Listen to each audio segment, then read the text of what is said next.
How does that look to you? No more rain. The lights are on. The field is ready. The Cubs and Cardinals are ready. Fox Saturday baseball game of the week. A couple of hours later than we expected, but off we go. Some umbrellas are out. That person doesn't realize it stopped raining. And we welcome you to the broadcast booth right now. I need to apologize to you for the color of this shirt. I realize that it's not right. Don't adjust your set at home, and I hope that your TV's okay after this brief on camera. Tim's laughing over there, which tells us that we need to move on.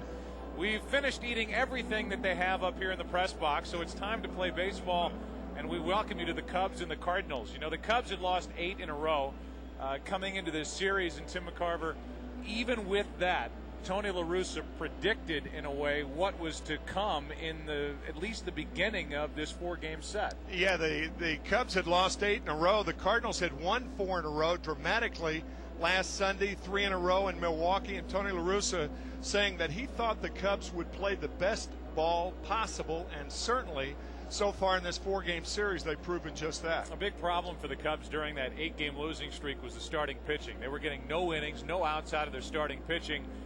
That has turned around over the past couple of days. Maddox went 9 2 days ago. Zambrano was good yesterday. For the Cardinals, if there's one thing they've been able to hang their hat on this season with all the injuries, guys in and out of their lineup, it's been that rotation, and the guy going today is clearly their ace, Chris Carpenter. I should say so. Not only the ace, but the odds-on favorite to win the Cy Young Award. I know Roger Clemens is having a terrific year as far as the ERA is concerned, but the last time Chris Carpenter lost a game was on June 8th, so it's been 9 weeks, and during that time he is 8-0. So Carpenter is on the mound today for St. Louis. On the other side, it's Jerome Williams, the right-hander that the Cubs picked up from San Francisco when they got rid of LaTroy Hawkins. And Jerome Williams is ready to go. The lineup that he will face is brought to you by Taco Bell. David Eckstein leads off, then John Rodriguez, the 27-year-old rookie. With Albert Pujols batting third, Jim Edmonds is in center field, Abraham Nunez at third, John Mabry in right, Mark Grudzielanek is at second.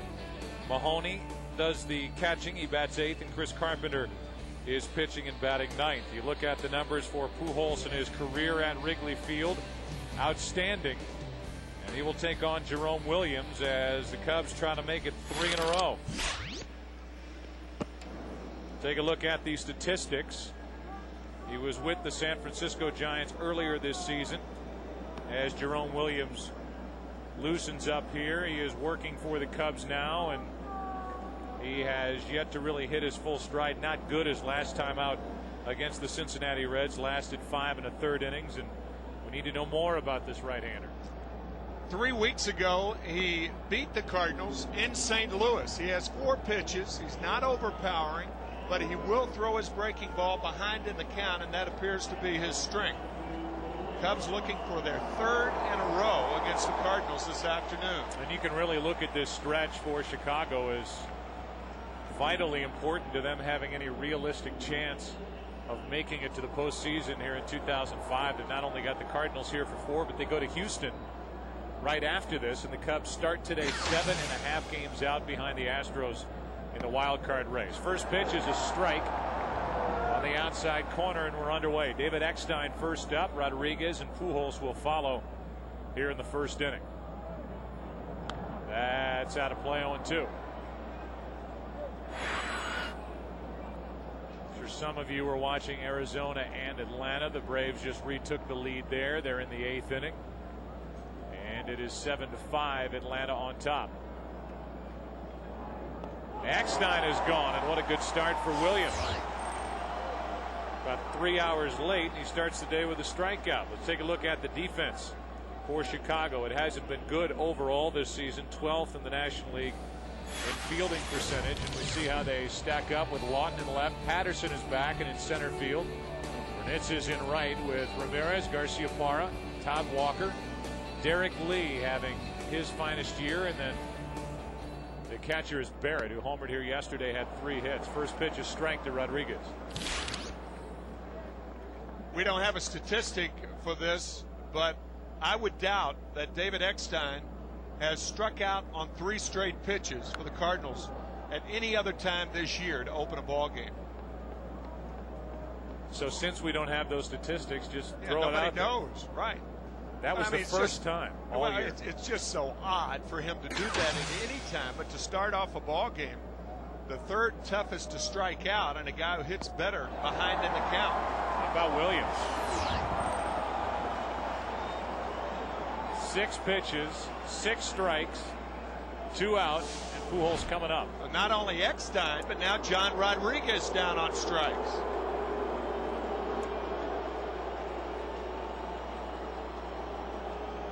When everybody got to the park today, Pujols digs in, and the Cardinal fans cheer, and the Cub fans boo. And a ground ball into the hole. Backhanded pickup by Garciaparra. That was quick and easy. We thought we'd have a window between about 12:30 and 3. The window opened up at 3 o'clock. We're playing baseball. No score after a half.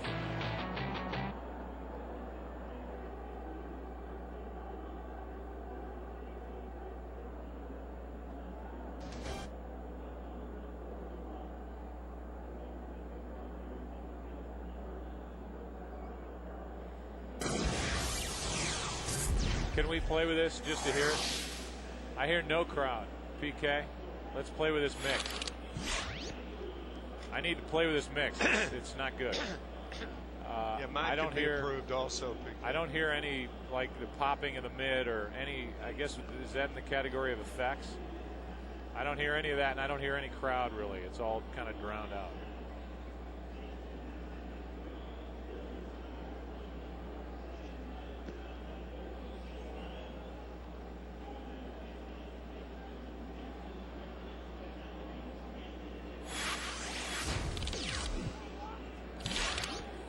On the curve. All right. Can we hear it?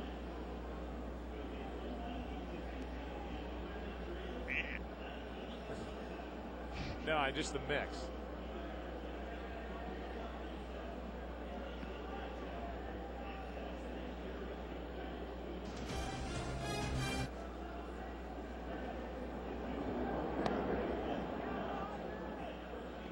That sounds better. Whatever you're moving around there. Oh my God. Fox Saturday Baseball is sponsored by Goodyear Forterra. Tough on the outside, soft on the inside. By Taco Bell, think outside the bun. And by Chevy. Chevy and baseball, they just go together. An American revolution. Take a look at the lineup for the Cubs, sponsored by Taco Bell. They lead it off with Matt Lawton. Todd Walker batting second and second, and Derek Lee hitting third. Aramis Ramirez cleans up.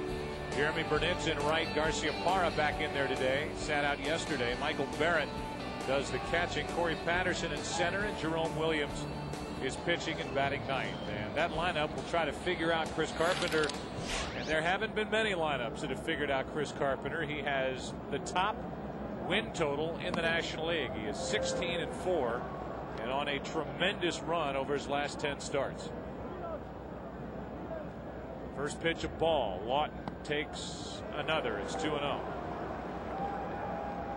On a day like today, the one thing you do not want is your best starter, perhaps the Cy Young Award winner, starting a game and then having rained out and lose him for 5 days. Tough chance. Eckstein picks it up and gets Lawton one away. Chris Carpenter, a remarkable story. He had rotator cuff surgery back in 2002, and prior to the surgery, look at his record. That was primarily amassed with the Toronto Blue Jays, but since then with the Cardinals, 31-9. Second in earned run average with a terrific 2.26 ERA. Second to Roger Clemens. First pitch is at the shoe tops of Todd Walker for ball one. If you talk to Tony La Russa, he'll tell you what Chris Carpenter did when he was with Toronto is learn from guys like Clemens and Henkin. And he has used a lot of that, along with obviously great skill. The skill of a surgeon to help his pitching arm. And it has all come together here in 2005. This is a guy that last year the Cardinals lost in the final month of the season. Tim, you and I obviously did the postseason, did the World Series.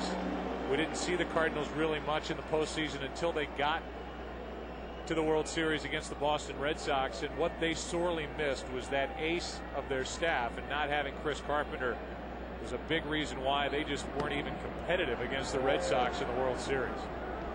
Derek Lee takes the ball. Starting in Fenway Park last year, the World Series, had the Cardinals won that first game, it could have been different. But the Red Sox, winners of 8 straight in the postseason. And you're right, Chris Carpenter with the skill of a surgeon, the curve of a nurse. Here comes a 2-0. 3-0.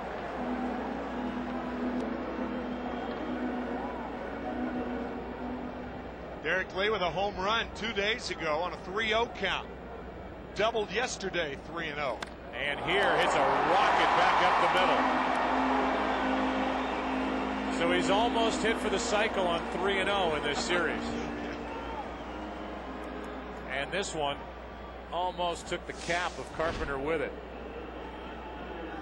Bad news for the opposition that Derek Lee, after a little swoon for about 10 days, starting to square up on that part of the bat. That ball a rocket up the middle. And that keeps his first inning alive for Aramis Ramirez. So Lee adds to his average, which is the top average in the National League of 350. He's number 2 in home runs, 2 behind Andrew Jones with his 35. Jones has 37. I don't think Andrew Jones went deep today. And the RBI total of 89 puts Lee 4th, but he's right there, only 2 behind the top man, Albert Pujols, who's tied with Carlos Lee with 91. Aramis Ramirez has very quietly had another terrific season for the Cubs. Count evens at a ball and a strike. Most valuable player in the National League, standing at first base. Gary Matthews? No, Gary Matthews in between. So you're going out on a limb and saying that the MVP in the National League is somewhere in the vicinity of first? Yes.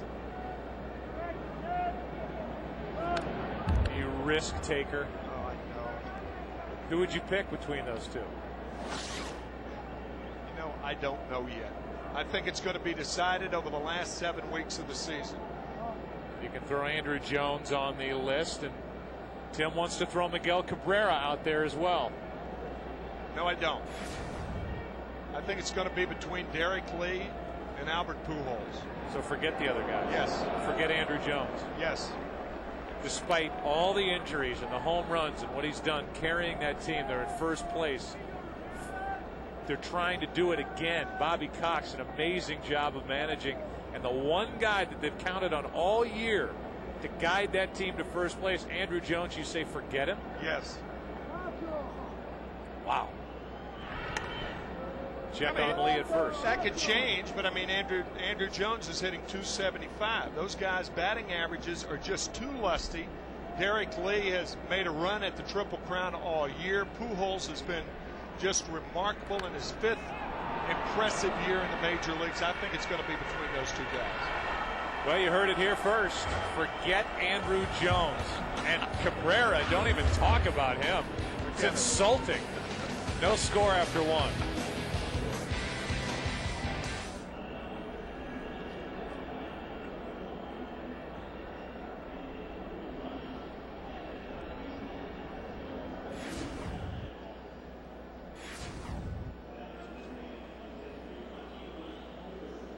There's no like fullness to this. Is better than what it was.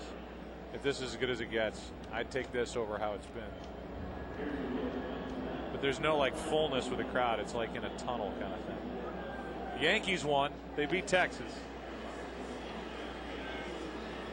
Who hit the home run? 7-5.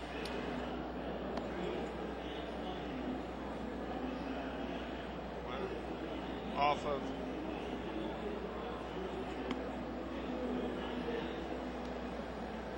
Thank you, my friend.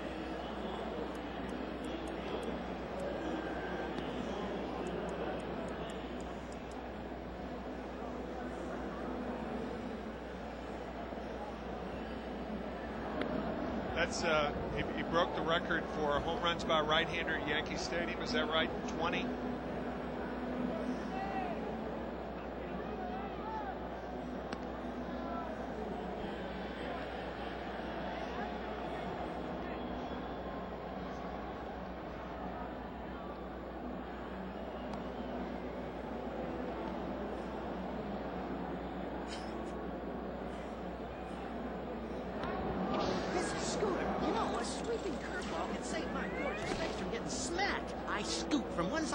To the other and drop down at the same time. So remember, a sweeping curveball sweeps right over home plate.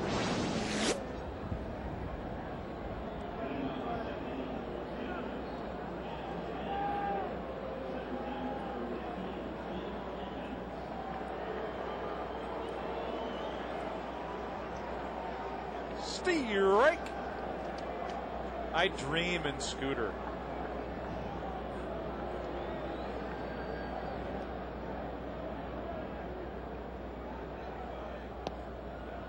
Off we go into the second inning. Jim Edmonds first up. Abraham Nunez and John Mabry will follow.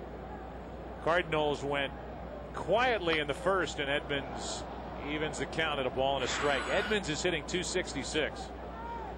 The real fear for the Cardinals is if Edmonds can't get it going and get hot and put a good stretch together, the rest of the National League, while the Cardinals have Rolen out and Walker out, Reggie Sanders out, will start doing to Albert Pujols what Ned Yost and the Brewers just did to him, which is treat him like Barry Bonds and just walk him. Put him on. Albert walking 4 times against the Milwaukee Brewers in that series. 3 balls and a strike on Edmonds leading off here in the second. And a leadoff walk. Well, if that happens, the chances for Pujols to win the MVP, in my opinion, will go down and dramatically higher for Derek Lee. Kind of a reverse of a team who is contending, not having a guy on the MVP. Normally, you've got to be on a winner to be an MVP. It's happened 5 times in the history of the game where a player has won the Most Valuable Player award without being on a team with a .500 record. I guess most recently A-Rod. Yeah, in 2001. They're the 2 guys head to head. Average home runs, RBIs. Didn't know we were going to spend the bulk of our day talking about the MVP race. I kind of hope we talk about Terrell Owens. Ground ball to first with the runner going. Down to second as Edmonds 1 out. Everybody else is. Oh. Ad nauseum. Oh. Mabry will be the hitter. Edmonds at second. 1 out. No score in the second. The Cardinals come in 73-43. 9.5 games up on Houston. The Cubs are 56-60. 17 out in the division and 7.5 out behind Houston in the wild card. The problem, not only the 7.5 games in the wild card race, but the fact that there are 5 teams in front of them. Mabry now. Dusty Baker has been worn out with speculation that this could be his final year with the Cubs, despite the fact that he is signed through next year. They've linked him to the Dodgers. They've linked him to Washington, even Oakland.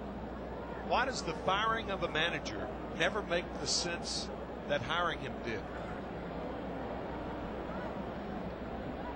I can't answer that because I don't understand the question. Well, why does a firing of a manager never make the sense that hiring him did? Most of the time, firing a manager makes less sense than hiring a manager. You think so? That same guy. Yeah, I do. For each individual guy, because not each guy. No, I'm not saying that, but for when he was hired, to all the world, everybody said Dusty Baker is the guy in Chicago. Couldn't be a better fit. Turn the attitude around there. They've had the losing, and he did. And they got to within 5 outs of getting to the World Series, and now you're in this situation with Dusty Baker, and you see what they have done. Record by the season, and he was added here in 2003 where they went from 30 games back to a game up the next year. There's no doubt he turned it around here. And now the situation is, I think, growing ever more frustrating day by day for Dusty Baker, having to deal with rumors. He's got injuries. He doesn't know the future of Kerry Wood and where he fits into the grand scheme of things. Garcia Parra has been a big disappointment since he's come here. Mabry has the count go full, 3 balls, 2 strikes. And I don't know. I think Dusty Baker has said this, that he would like to see his coaching staff signed beyond this year. That would be a nice move by the Cubs organization to let the players and fans know that there will be stability here. But so far the Cubs haven't done that. Yet they continue to publicly put their support behind Dusty Baker. Jim Hendry has come out, giving him the dreaded vote of confidence. Did that 2 weeks ago when we had that game in St. Louis. Rick Morrissey, a fine columnist here with the Chicago Tribune, I thought had a great thought. He said, certainly expectations are higher for Dusty now, but who's the guy who raised those expectations? Yeah, Dusty Baker. Great, yeah. That's a good point. 3 balls, 2 strikes. Runner at second, 1 out, another walk. 2 walks in the inning. Let's go for a game break here in the second. Back to Jeannie.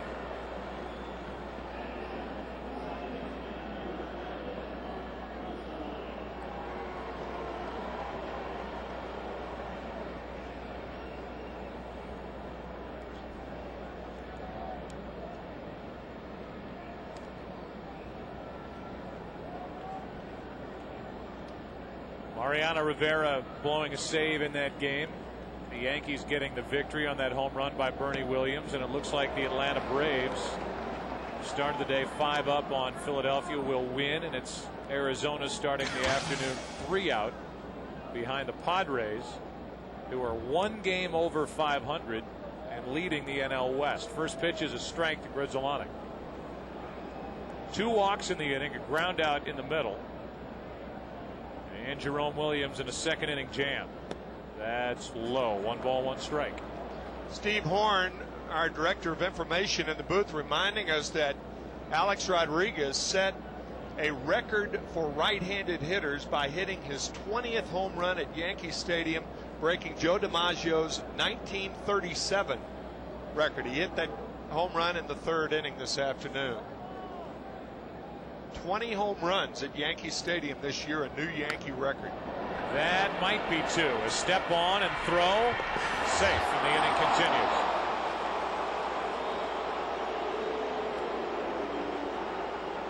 Force out 5 unassisted, and clearly Grudzielanek was safe as he beat the throw by Ramirez to first.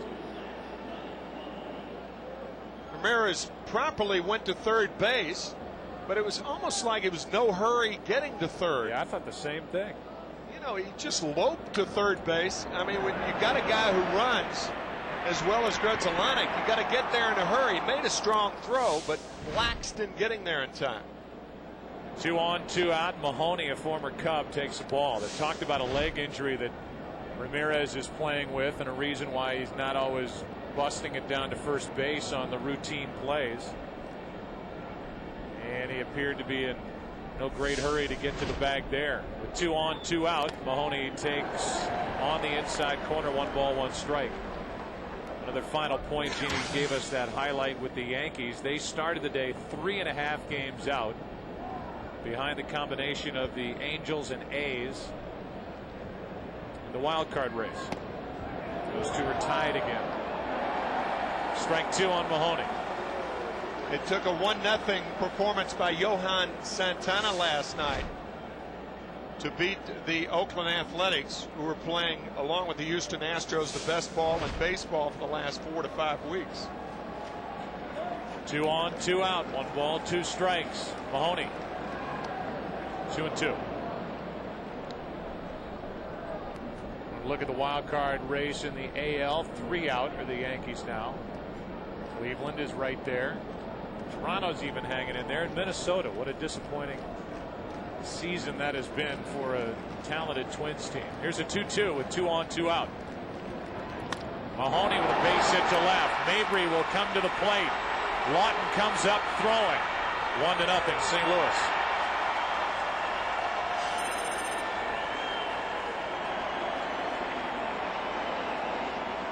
And now the lack of turning that double play by Aramis Ramirez looms large as the Cardinals not only score and strike first on an RBI single by Mike Mahoney, but they cleared the pitcher also in Chris Carpenter.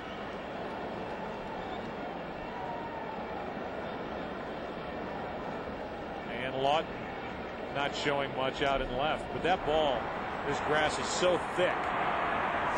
Yeah, with all the rain and everything, it's very difficult on the outfielders today, in fairness. And even though Mabry does not have great speed, he scored easily ahead of that throw that was cut off. Now Carpenter took a strike. He's 2 out of 54 swinging the bat this season. 2 on, 2 out. 0-2.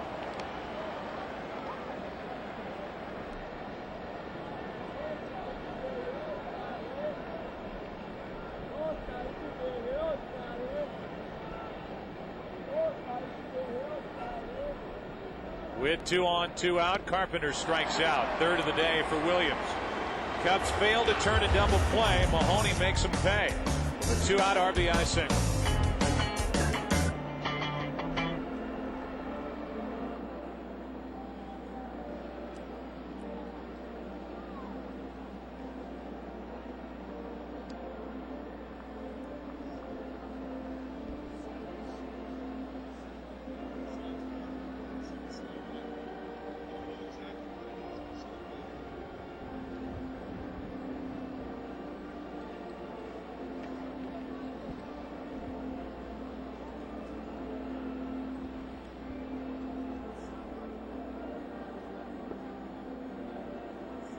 Sounds like our throwback game, like our turn back the clock game. Like we're in a. Remember that?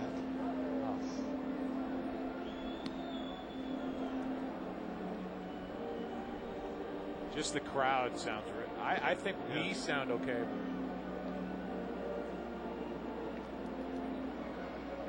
Oh. Oh. Oh, okay. All right. All righty. Okay. All right. I'll buy the new mics.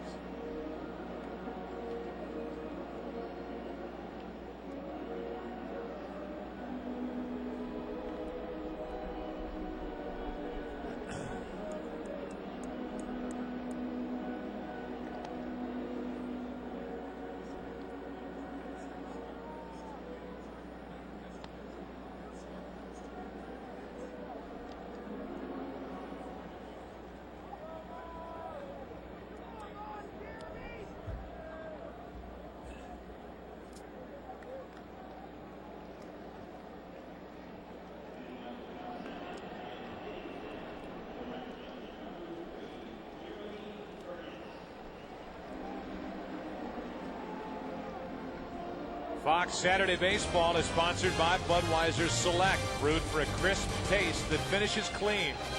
Be selective. 1-0 as we go to the bottom of the second here at Wrigley Field. Burnitz, Garciaparra, and Barrett against Chris Carpenter. First pitch of ball. Carpenter allowed a 2-out hit to Derek Lee. Got Ramirez on a pop-up, and the Cardinals just scored on a 2-out RBI hit by Mahoney. Burnitz dumps one into right for a leadoff hit.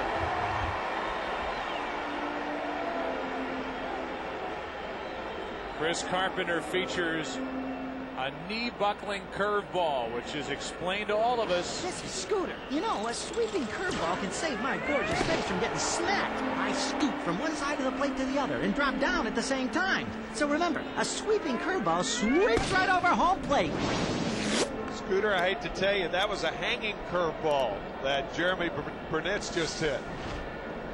Right here, this is not what Scooter defined. That's a hanger.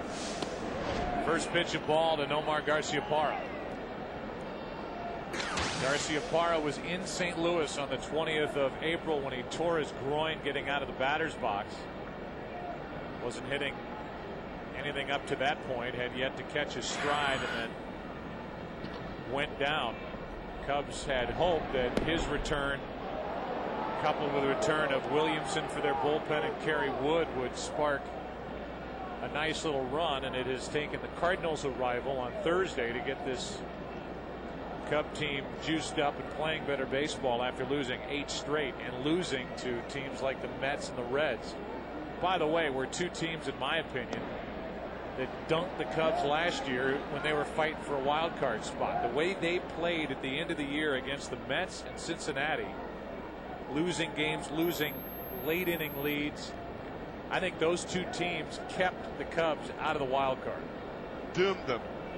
And it happened here over the past week. Garciaparra hits it in the air to right.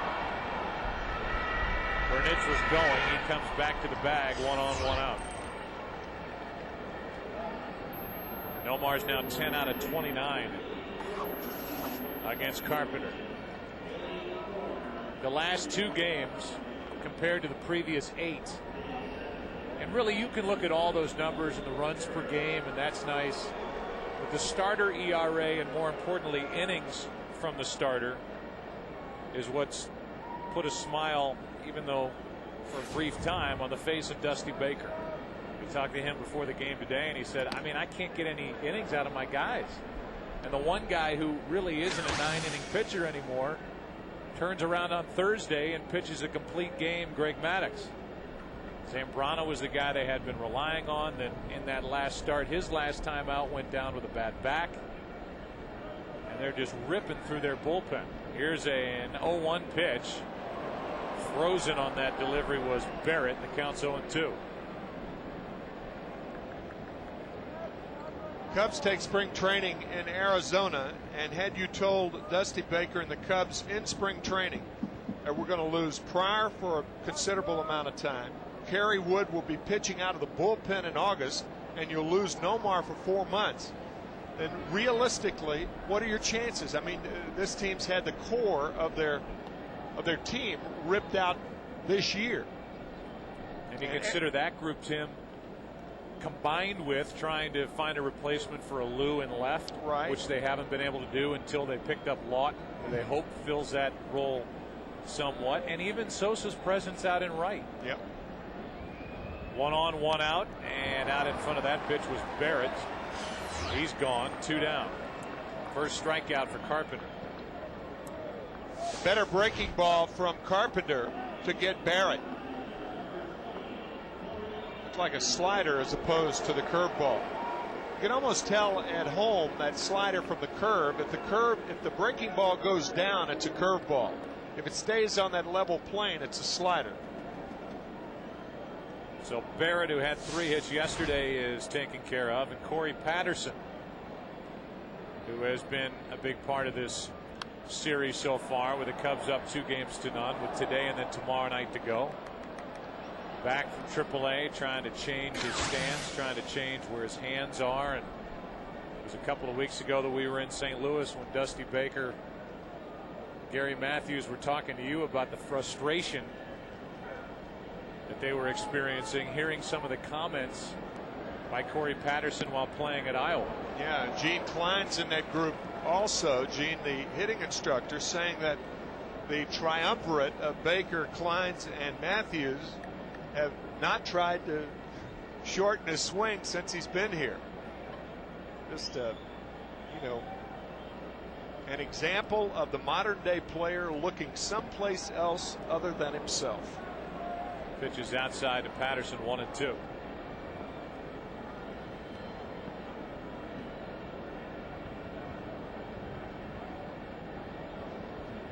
Patterson hitting .234 overall, 11 home runs, 25 RBIs. 1 ball, 2 strikes from Carpenter.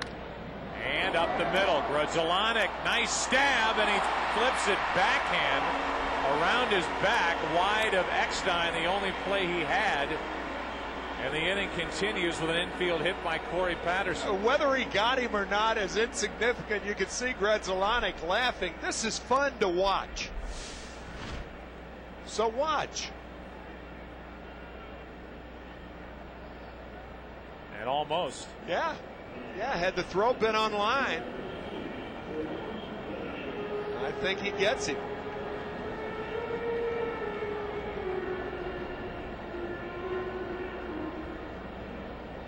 Wide of Eckstein, it's 2 on with 2 out, and Jerome Williams, who's 1 for 15 with a bat, fouls away strike 1. Cardinals have been thrilled at the defense they've gotten from Mark Grzelcyk. Grzelcyk is number 2 in fielding percentage across baseball among second basemen. He's turned double plays brilliantly. He's had a good year with a bat. There's strike 2 from Carpenter. Mark started his career with the Montreal Expos as a shortstop. So as a second baseman with the Cardinals, he's giving them a shortstop's arm. In fact, he has a better arm than Eckstein. And how many times do you see that where the second baseman is superior in throwing than the shortstop? Not often. That pitch dips down and away to Williams, and the at bat continues with a 1-ball 2-strike count.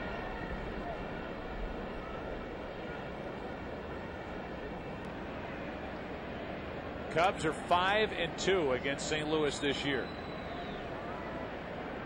The last 26 games between these two have been split right down the middle. 13 wins for the Cardinals, 13 for Chicago.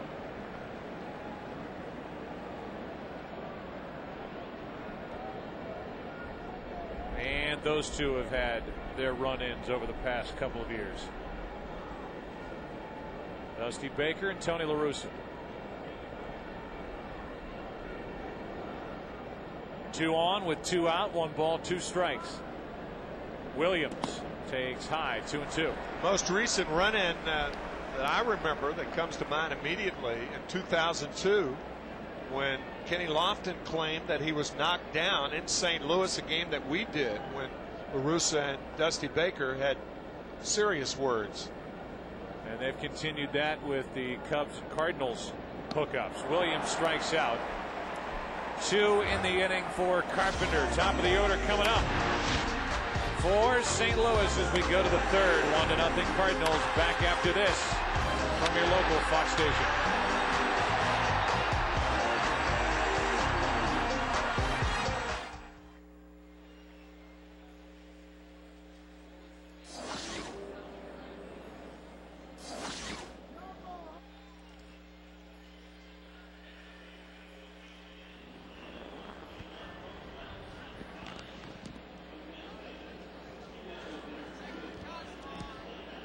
No, it's good now. It's just that, wow. 10th time, Steve? 10th this year. Oh, the first time. Oh, I'm sorry. I thought that was a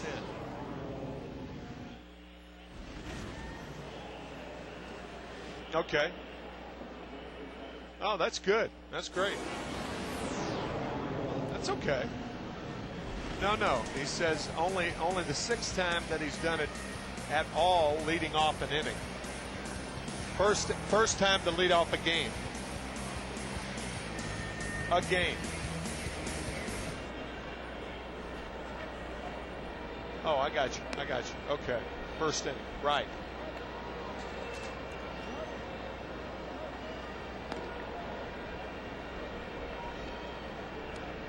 That's good.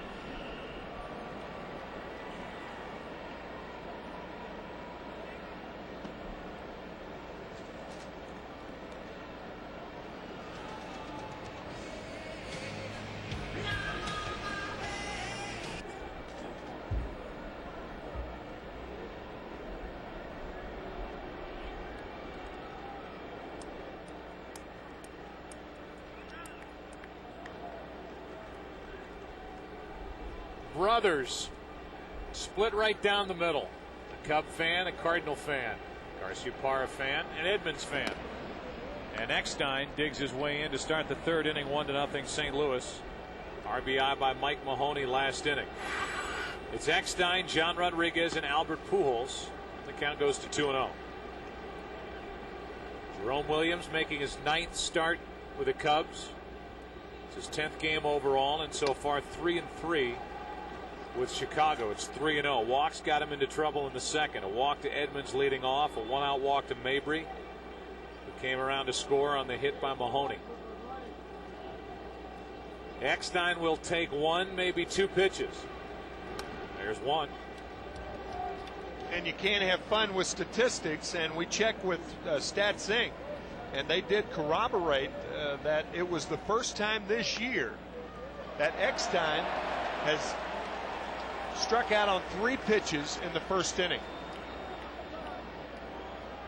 Thought he had walked there, and he's pulled back to the plate by Mike Winters after this was called strike 2. And now he walks.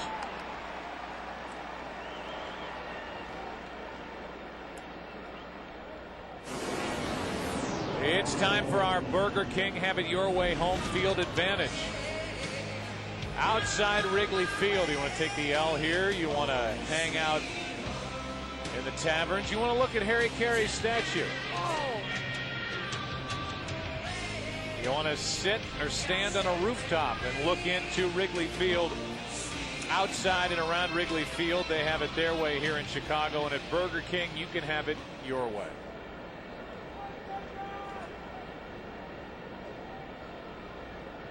After the walk to lead off the inning, here's John Rodriguez. And that's strike 1. Rodriguez struck out his first time. What a descriptive term for this ballpark, the friendly confines. I don't know the derivation of that term either. Who came up with that? I'm sure I would imagine it was a writer, but it's been around for 45, 50 years. As long as I can remember, the friendly confines of Wrigley Field. And we've, I'm sure, said it 500 times, but compared to some of the other rivalries, not just the Yankees and Red Sox, but other rivalries in other sports, this has a different feel to it. Absolutely. Even though there's strong support for each side, there's a lot of fun to be had between the two sides along the way. And it doesn't seem to be as nasty as some of the other rivalries between the fans. Certainly not as vindictive as the Yankee-Boston rivalry in the Northeast Corridor. The next time those two teams meet, by the way, will be September 9th, 10th, and 11th at Fenway Park. Rodriguez in the hold at a ball and 2 strikes. Eckstein walked. Rodriguez takes high and tight, 2-2. Check that series will be played at Yankee Stadium the 9th, 10th, and 11th of September. Yankees hoping they can stay close to the Red Sox. As we speak, they're 4.5 back with the Sox and the Sox playing tonight at Fenway. White Sox losing 9-8 to Boston last night. Boston has won 12 straight home games in a row. And your guy, Manny Ramirez, is going off. Up to 107 RBIs on the season to lead Major League Baseball. 6 RBIs by David Ortiz last night with a couple of home runs. Pretty good combination. Oof, those two guys. Lethal. 2 balls, 2 strikes on Rodriguez. And a pop-up left side. Might stay in play for Lawton. Good running catch. 1 out. Pitchers in the bullpen scatter, and Lawton makes a nice play. That's another distinctive thing about Wrigley Field, with the bullpen part of the playing field. When your fielders get near, scatter, guys. And not only that, the fans are so close to the action down there, it's almost like somebody could reach over and touch it. 1 on, 1 out. And and Albert Pujols steps in. Do you have anybody in mind? No, I'm just saying that the possibility exists. That was close to the area, too. No. It is amazing, though, to think back a couple of seasons ago and to consider that this Cubs team was literally 5 outs away from a World Series date with either the Yankees or the Red Sox at the time. It would have been the Yankees as they ended up playing Florida and losing in 6 games to the Marlins. And what's happened since then? And a nice dig by Derek Lee at first. At least stopped it and keeps Eckstein at first with 1 out. There it is. There's the infamous play, but so many things happened after that that it was certainly a shame that the whole thing for a while was pinned on one fan who did what any one of us would have done down that line. 1 ball, no strikes, 1 on, 1 out.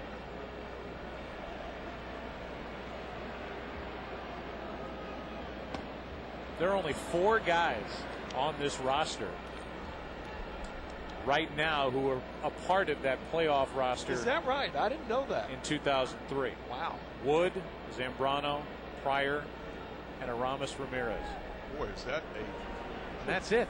It's a disturbing thought. And the guy at first, Derek Lee, was playing for the other side. That's on the inside corner. Good pitch.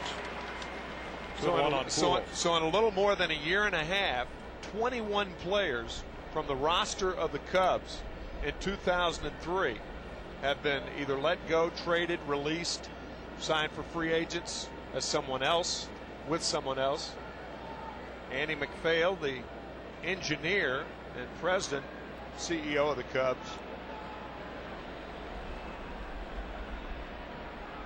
Here's a 2-1. Pujols hits it in the air to right. How far will that carry? Back at the wall, it's gone. A 2-run shot. 3-0 St. Louis.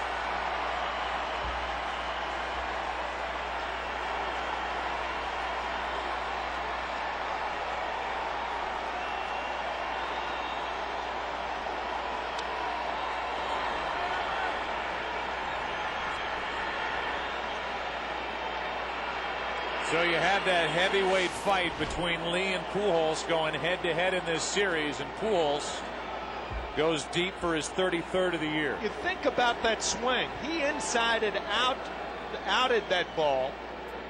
Let's say that again. He inside-outed that ball about 385 feet to right field.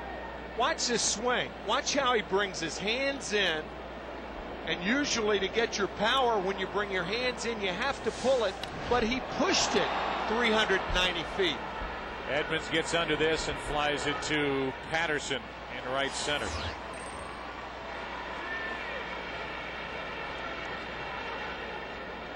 Pujols is now up to 100 runs scored on the year. He leads that category as he does year after year in the National League. That is just brute strength. That pitch was on the inside part of the plate. See how the hands come through, the bat head follows, and the players have a word for that. It's inside outing the ball, and the inside outed that far to right field is an example of the awesome strength of Albert Pujols. Boy, that's impressive. First pitch of ball, now another to Abraham Nunez. A walk and a home run in this inning.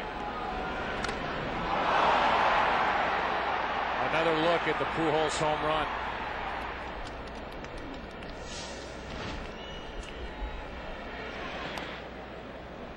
That's low, 3-0.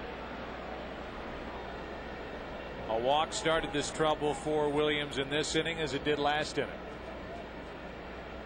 And Abraham Nunez 0 for 1 takes a strike. 3-1. That is the 11th home run allowed by Jerome Williams this season in 68 plus innings. Nunez takes a walk. That's already 4 walks to go with the 3 strikeouts. And Mabry will step in. And Larry Rothschild, the pitching coach, will talk to Williams. The Cardinals tomorrow are excited about what's going to take place on the field during the day. They have a night game tomorrow night, and the Cardinals have the field tomorrow and will have Reggie Sanders and Larry Walker take live batting practice on the field for the first time since both went on the disabled list. So they are looking at a late August return. In fact, Walker thinks he might be part of the next homestand for St. Louis. Bothered by a bulging disc in his neck, and Sanders broke his leg. Yadier Molina, their outstanding young catcher, is out for maybe another week or so. He's been catching. He has a broken bone, or he did have a broken bone in his left hand. He hasn't been cleared to hit, but they are optimistic about those three. The jury is still out on Roland and what his immediate future is. He's not even with the team. He's back home, I'm sure, watching and hoping that that left shoulder gets stronger and stronger as the month of August gets worn out. Here's a 1-0 to Mabry. Popped up left side, foul ball, 1-1. Yeah, because barring a miracle, the Cardinals, with a 9.5 game lead over the Houston Astros, are a playoff team, but they're not a playoff team. They do not want to go into the playoffs with their current situation. They need their guys back. They may not get Roland back. They not only need Molina and Walker and Sanders back, but they need to get them playing time. 4 weeks at least heading into October.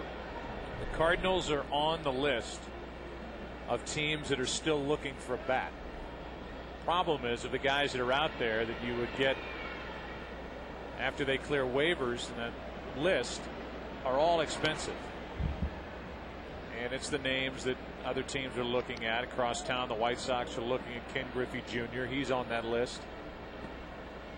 But if you go get Griffey, now you're locked into a lot of money for the next few years. $12.5 million through 2009. A year. So $50 million over the next 4 years. A lot of jack. 1 ball, 2 strikes on Mabry, who walked and scored his first time. And now 2-2. Throw down, and Nunez gets back.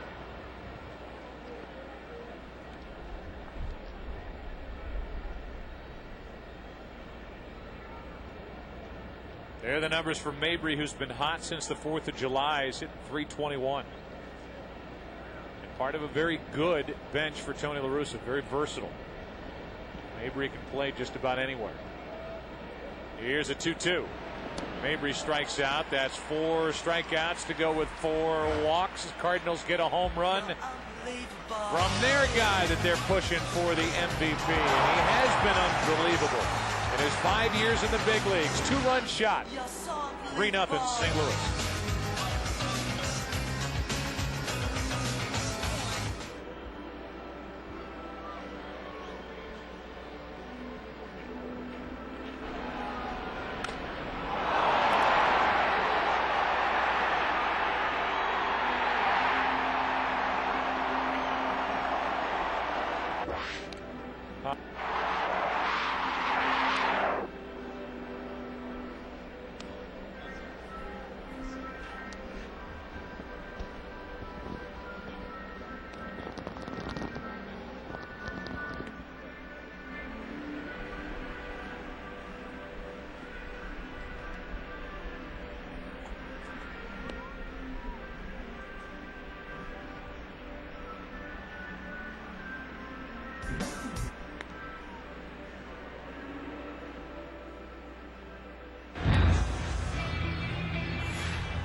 He was Cy Young in '68, right? And '70. 2 years. 2 years, 2 or 3 years. 68, 70.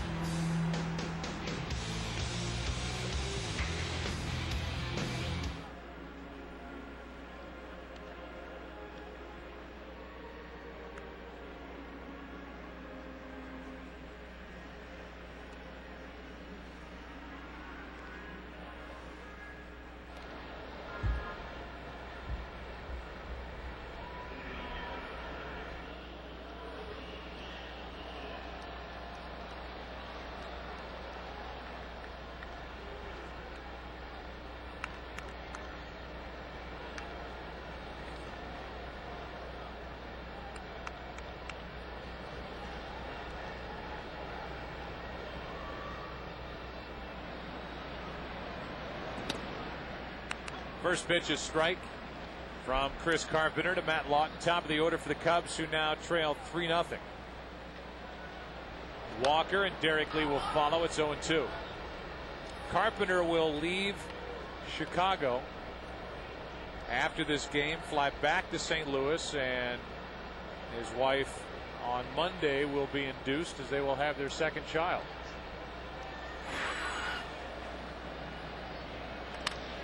So good luck to Allison on Monday. Here's a base hit to right, an 0-2 pitch, and Lawton starts the inning the right way for Chicago. Chris Carpenter, little shake of the head. He hasn't been doing that much this season. You look back in the great history of the Cardinals and realize that they have only one guy who's won a Cy Young, in fact 2 in their history. And they have started to put Chris Carpenter's name in the same sentence as Bob Gibson, because of the fact that Carpenter might very well take home the Cy Young Award this year in the National League. Gibson winning it 68-70. Mahoney stops it at the plate, ball 1. You put your name in the same sentence as Bob Gibson, and you made a paragraph out of that sentence. You know, by the way, who puts, as you look at the NL Cy Young candidates, Carpenter, Clemens, Willis, Pedro Martinez. You could also throw Oswalt on there. You know who puts Carpenter's name in the same sentence as Gibson? Gibson. Wow. Gibson is a big Chris Carpenter fan. We talked to Dusty Baker before this game today, and he said, you know, I don't know him. I don't know Carpenter. But from where I sit in the dugout and watching him go about his business, he impresses me as one of those ultimate professional type pitchers. And Chris is a very quiet guy, doesn't say a whole lot. He's not arrogant, but he is confident. The 0-1 pitch skips in there. Nice pickup by Mahoney. What a play by Mahoney. Anytime you have a fastball that bounces in front of the plate and a catcher picks it cleanly, he's done a fine job. That was a terrific play by Mike Mahoney. 4 singles allowed by Carpenter. A leadoff hit by Lawton. And Walker waits for a 2-1.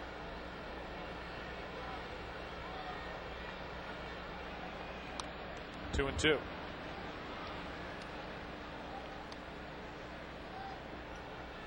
Two balls, 2 strikes, 1 on, nobody out. On deck is Derek Lee.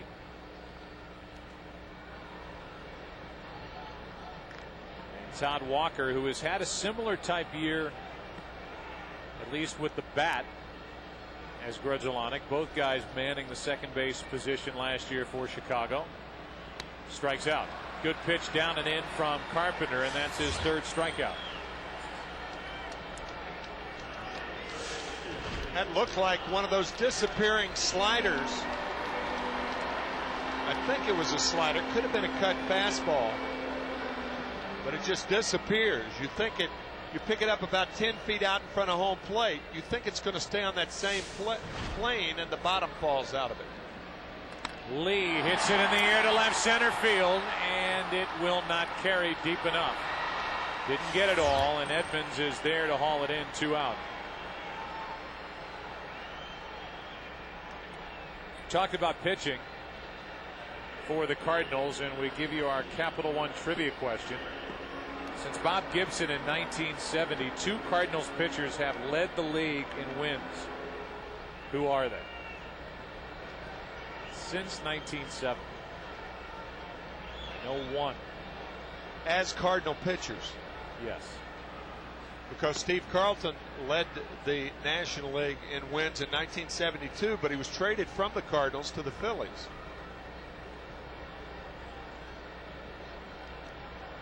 One ball, no strikes on Ramirez. I think 2 out. I think I know one. I think it happened in 1985. I think Joaquin Andujar did it in 1985. That's the one I knew. He won 21, but only one game after August 23rd that year. Then had that implosive World Series where the Cardinals allowed the Kansas City Royals to come back and win 3 in a row after being up 3-1. That is ripped in the air to left. Way out of here off the bat of Ramirez. It's a 1-run game.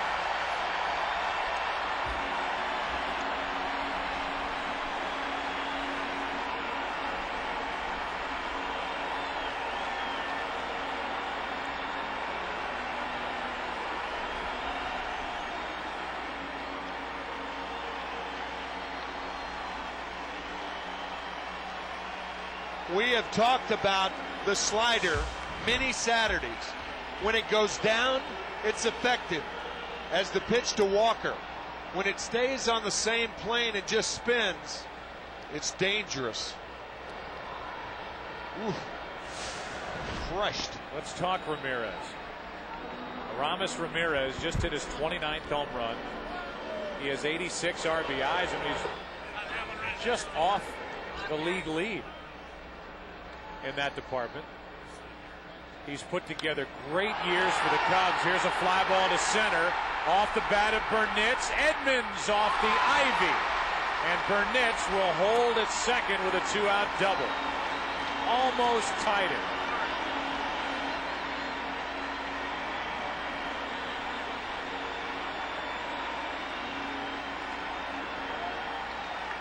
I thought that ball was out, but it was hit to the deepest part of Wrigley Field, right to the right of the 400 sign. Jim Edmonds jumping for it, but in fairness, I do not think Edmonds had a chance. And fortunately, and the ivy will do that, when the ball caroms off the ivy, it doesn't go far. So fortunately for the Cardinals, Burnitz is held to a double.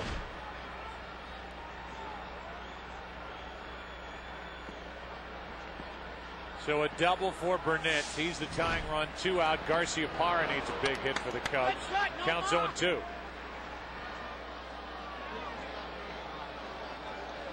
Derek Lee just missed riding one out of here when he got it off the end of the bat and hit it to left center field. The home run by Ramirez, the double by Burnitz, and to the second baseman Grudzielanek. Garciaparra is gone, and so are the Cubs, but they are on the board. A 2-out, 2-run shot by Aramis Ramirez.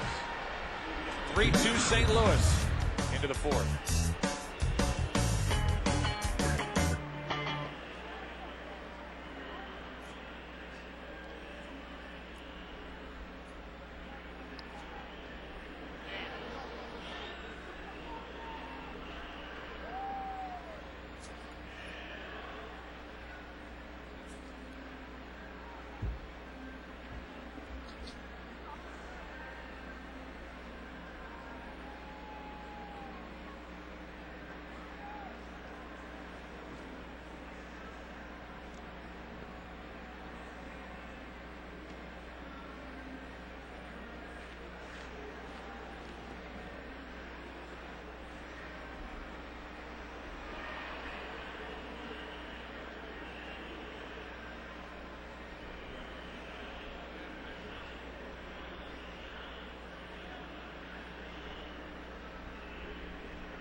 Fox Saturday Baseball, sponsored by the makers of Pepsi Complete. Just one and heartburn's done. By Radio Shack, you've got questions, we've got answers. By Burger King, who reminds you to have it your way.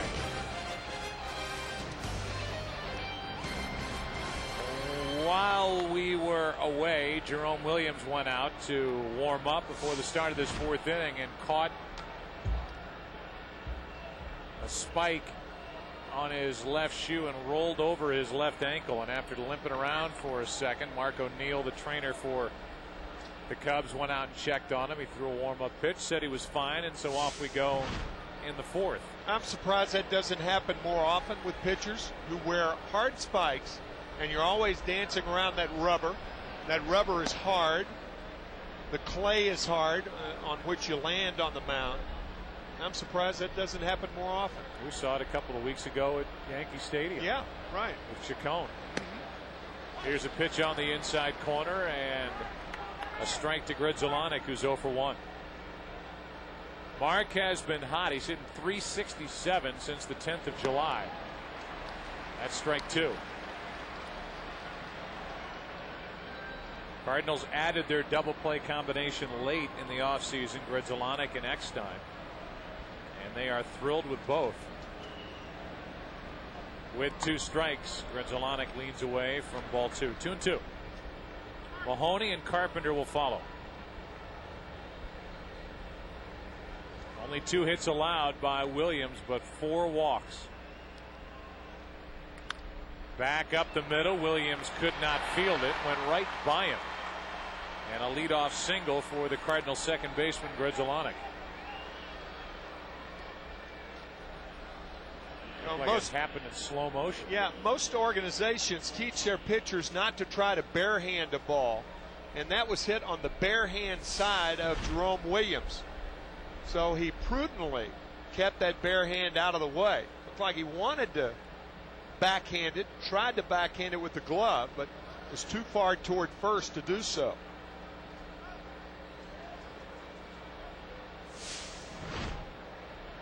So 1 on with nobody out, and Mahoney, who has an RBI hit. His 4th RBI with the Cardinals. Stands in, and the Cubs pitch out. I was thinking the same thing. I don't blame Michael Barrett. Tony La Russa loves the hit and run. A good time to do it with the lower part of the order coming up. Sometimes, however, you talk the other team into hitting and running. Oh, yeah. You know what? We could hit and run here. Yeah. Not going, and Mahoney takes a strike.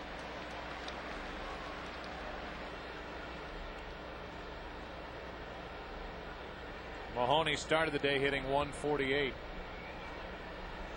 Tony La Russa, even with his 9.5 game lead, is down there muttering to himself. He is not comfortable with a 9.5 game lead with all the guys that he's got on the disabled list. 1 on, nobody out. Mahoney grounds to third, foul. Strike 2. Jose Oquendo will make a friend. 1 ball, 2 strikes on Mahoney. Said this a couple of years ago. I think Jose Oquendo is going to be a major league manager. He was a terrific player. Has been a terrific coach for the Cardinals for a long time. And Tony La Russa just loves it. Derek Lee tried to sell it to Bruce Fleming. Grzelcyk got back.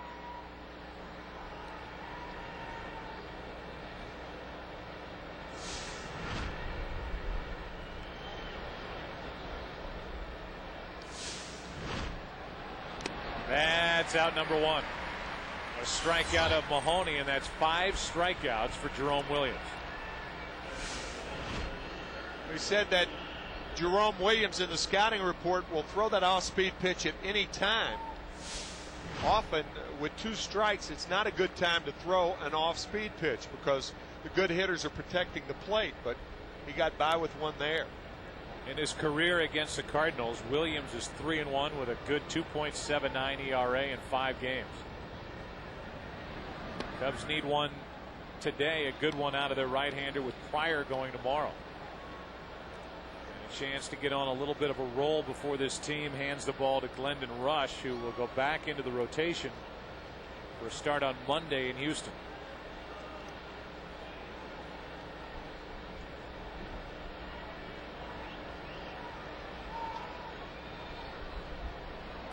Hit and run with a pitcher on. So there you go. There's your hit and run. Strike 1 on Carpenter.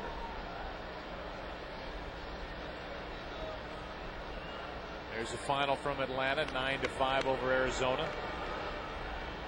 Yankees beat Texas, and that's it as far as finals across baseball.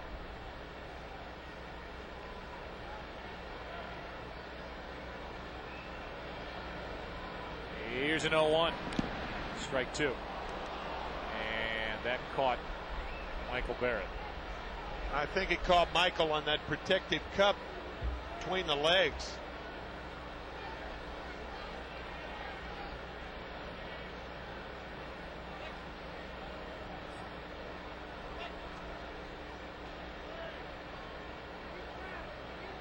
So O'Neill makes his second visit out onto the field, and Barrett gets a moment to catch his breath. Yeah, I think Michael was coming up out of the crouch. Yep, right between the legs.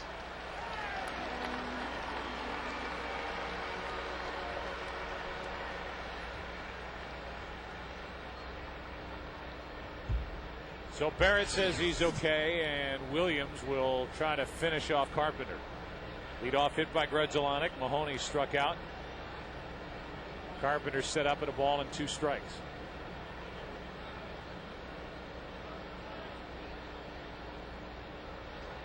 I think the straight bunt will be on once again, even though there are 2 strikes to Chris Carpenter. Squaring early. And the bunt is down, fielded by Lee. And Lee had a shot of letting that thing roll. I thought the same thing. Sacrifice is good. 3-4 down to second is Grudzielanek. And I wonder if you ask Derek Lee right now if he made the right play. He might tell you no. He and Todd Walker are talking about it now. He was so far up, and sometimes you get penalized by your quickness. And Derek Lee, a Gold Glove first baseman, had he allowed it to roll, then Walker would have had a play on it. If it's foul, of course, it's strike 3. Grudzielanek has to return. But even had it stayed fair, then Walker still could make the play at first base. Now it's Eckstein with a 2-out RBI chance, and he shows bunt. That's not a good play if he ends up bunting the ball. Eckstein has driven in 41 runs. That is, in essence, saying, here, you drive him into the guy on deck. I would be shocked if he's bunting. He's going to swing, and the count's 2-0 as he takes it outside. Great piece that Jeannie Zelasco and Gary Lang did on David Eckstein in our pregame show hours ago. And if you caught that, he has never bought himself a car. That's one of the most staggering things I've ever seen. He still drives his sister's '99 Maxima. His favorite hobby, watching TV. The beauty of driving his sister's old Maxima is that his teammates love to ride to the airport with him because he can park at the airport and none of the guys care if his car gets broken into. Nobody looks twice at it. Guys are rolling by in $130,000 Range Rovers and H2s and you name it, and Eckstein's got his Maxima, so they pile into his car and go to the airport for road trips. 2-2 on Eckstein. Imagine that, 30 years old, a major league regular shortstop, and you've never purchased a new car. Ever.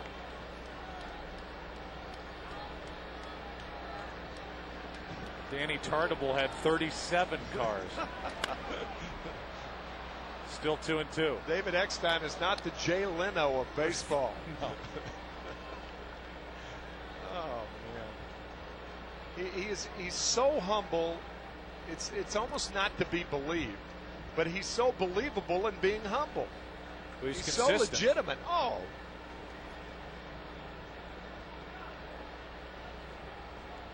Here's a 2-2.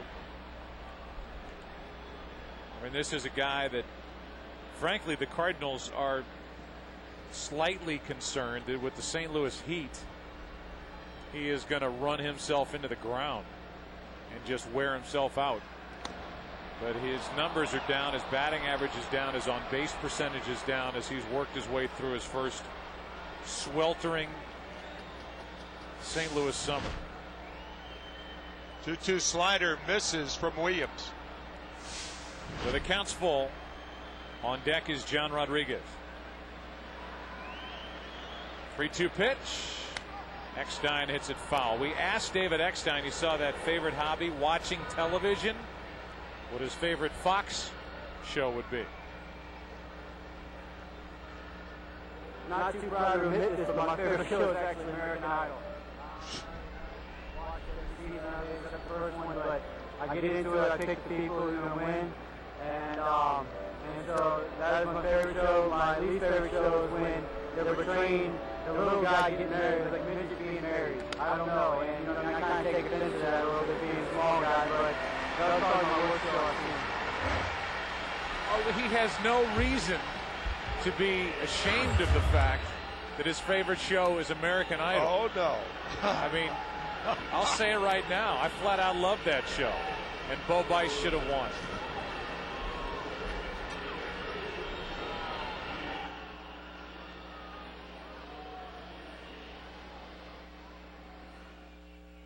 Not too proud to admit this, but my favorite show is actually watch every season, except the first one, but I get into it, I pick the people who are going to win, and so that is my favorite show. My least favorite show is when they're portraying the little guy getting married, it's like midgets being married. I don't know, and I kind of take offense to that a little bit, being a small guy, but that was probably my worst show I've seen.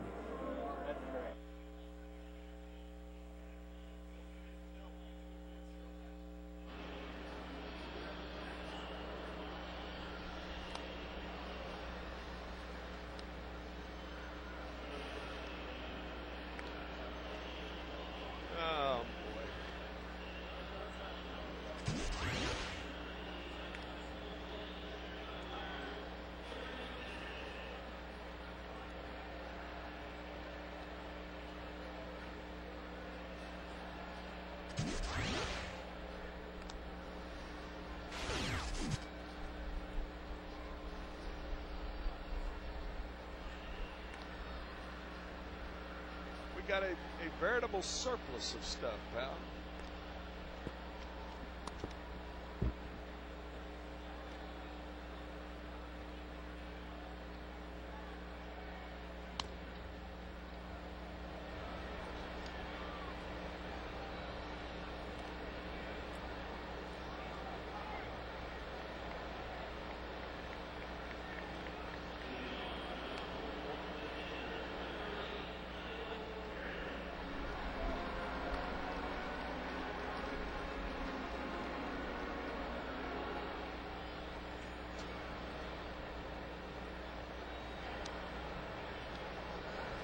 Next week, regional coverage, Fox Saturday Baseball Game of the Week. The Yankees at the White Sox.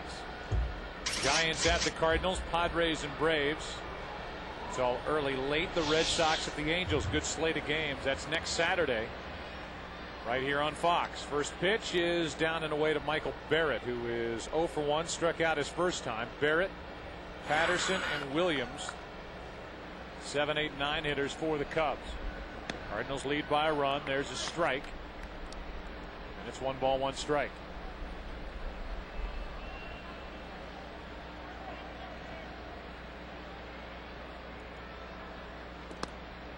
Strike 2.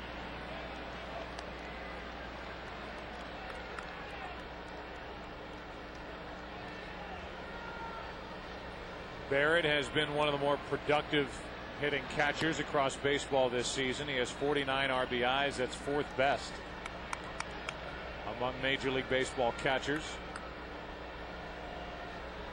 And he has been nothing short of solid and consistent ever since the Cubs picked him up. Picked up a couple of years ago from the Oakland Athletics. Now the count's full.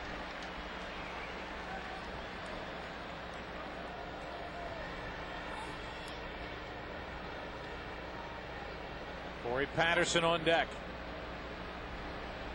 Carpenter deals and Barrett chops one to Nunez. 1 away.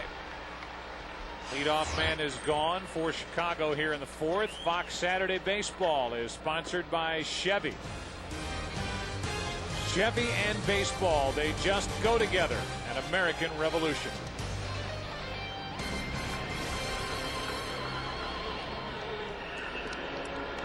packed house here at Wrigley Field. That was the case on Thursday. That was the case yesterday, and it will be again tomorrow night. Patterson now a single his first time up,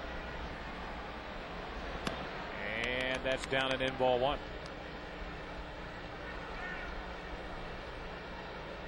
The thing they talk about with regard to Patterson is getting more flexibility in his stance as he grounds to first. Pujols takes it to the bag, 2 down. Game break coming. Jerome Williams coming to the plate here. Back out to Genie Zalesko.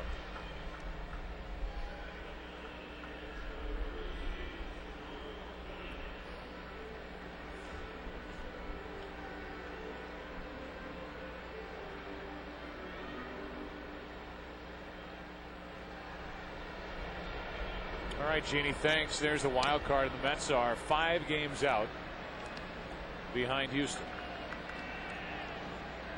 In their own division, the Mets are 7.5 out, make it 8 up to the minute, with Atlanta having won earlier today.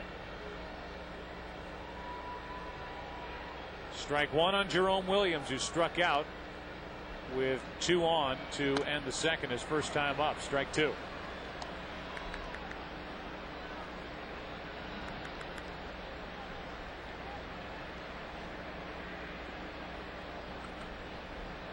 Got underway a little over 2.5 hours late. And it wasn't just sprinkling here at Wrigley Field, it was pouring. Started right about 3 o'clock, and here it is 4:20.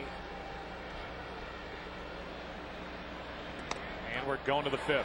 A 1-2-3 inning for Carpenter, his first of the day. He has 4 strikeouts against no walks. It's 3-2 St. Louis. Back after this from your local Fox station.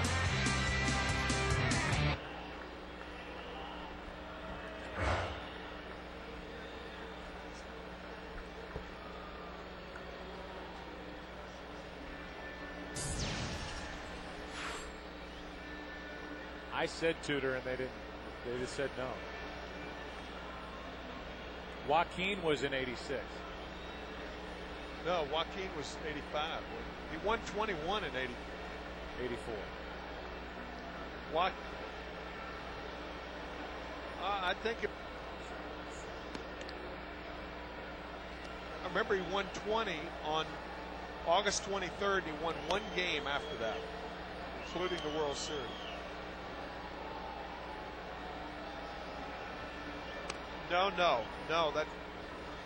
No. He spent some time. He spent some time with Oakland. Oh, that's okay. So it was 86. So he was.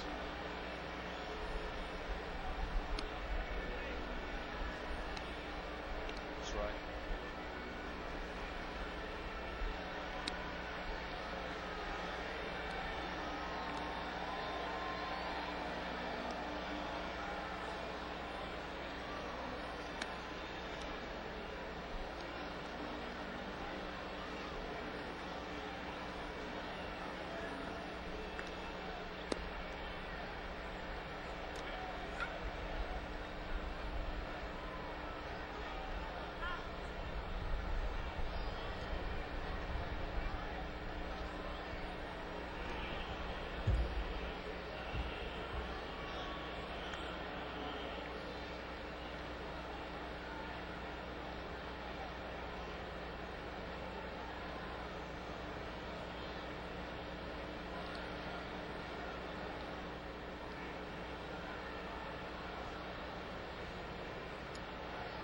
Major League Baseball, Boys and Girls Clubs of America, and Cure Search Childhood Cancer Foundation teamed up for the 2005 Commissioners Initiative for Kids, courtesy of AmeriQuest. 1 million tickets have been distributed to the charitable organizations in each major league market, while a $1 million donation by AmeriQuest will go to Cure Search and the Boys and Girls Clubs. For details on this program, visit MLB.com. John Rodriguez first up, and he is in the hole in a blink. 0-2. Ball 1. Rodriguez, then Pujols, then Edmonds. Right now the difference in this game is the home run by Pujols back in the 3rd. Right down the middle. Strikeout number 6 for Jerome Williams. And here comes Albert, who went deep the opposite way. Made it 3-0. It's now 3-2. And our Pepsi Power Hitters home run leaderboard: Andrew Jones with 37, Lee with 35, A-Rod went deep today, then Albert Pujols with 33. Log on to foxsports.com, keyword Pepsi for your chance to win the Pepsi Complete Ultimate Sports Fan Experience and play the Pepsi Power Hitters Home Run Derby. Last week's Home Run Derby winner was Eric Fisher. It is 2-0 on Pujols. 6 strikeouts to go along with 4 walks, and only 3 hits allowed by Williams. 2-1.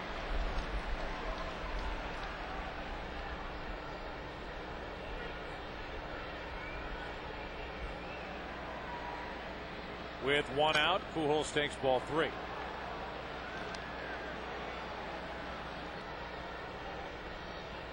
You okay over there? 3 straight fastballs give him another look. I was just thinking about what Pujols is looking for here.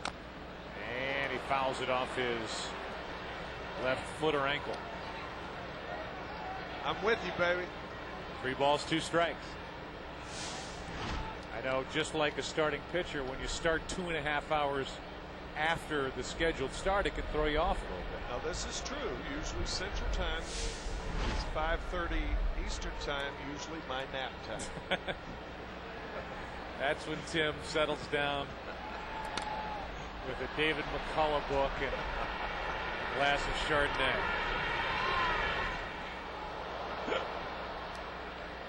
And around about 9:30, Tim wakes up and goes clubbing. 3-2 on Pujols. After I de-drool. Oh,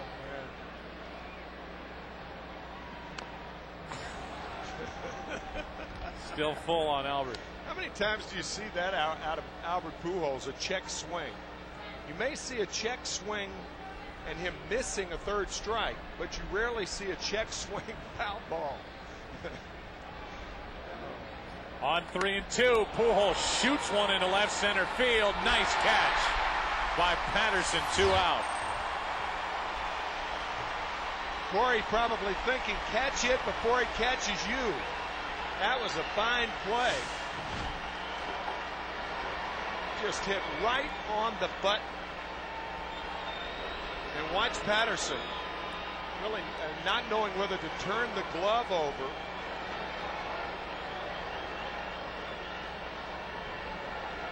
Jerome Williams certainly appreciates that effort. First pitch is strike 2, Edmonds. Thanks, Corey. Thanks for picking me up. By the way, the 6 strikeouts for Williams ties his season high. His career high is 9, which he did with the Giants in 2003. So Patterson is doing his part. Picking up where Zambrano and Maddox left off. Edmonds takes strike 2.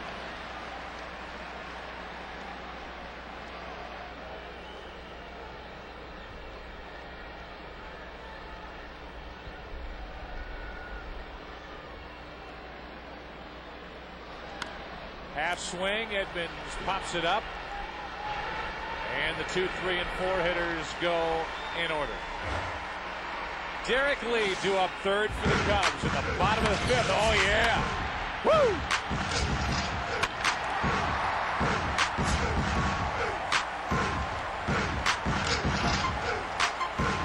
Let's go!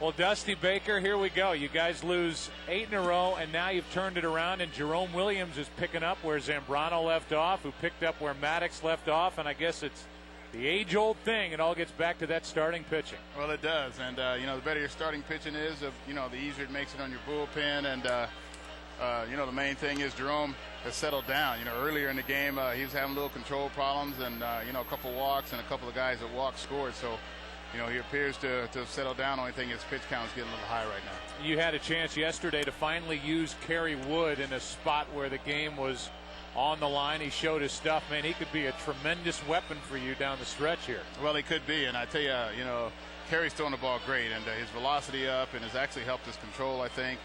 And just as long as, you know, we sort of monitor his workload, we're going to try to use him at, you know, start off an inning and try to use him, you know, for one inning if possible. I checked the wire, and you'll be happy to know that there are no rumors of you going to Japan to manage next year. So congratulations. Well, you dodged it for one day. Oh, thank you. They had me going everywhere. Maybe Bobby Valentine might have started that. Who knows? Dusty, thanks. All right, you're welcome.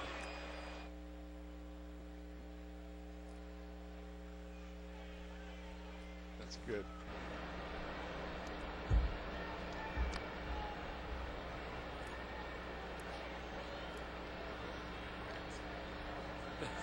Right. Well, Dusty Baker, here we go. You guys lose 8 in a row, and now you've turned it around, and Jerome Williams.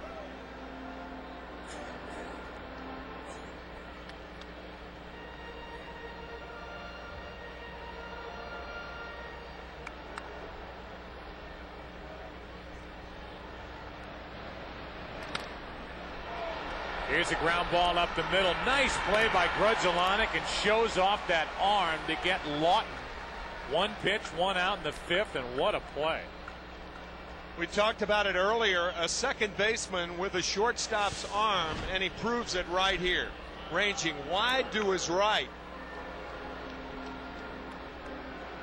And then making a strong throw. The throw more impressive than the pickup.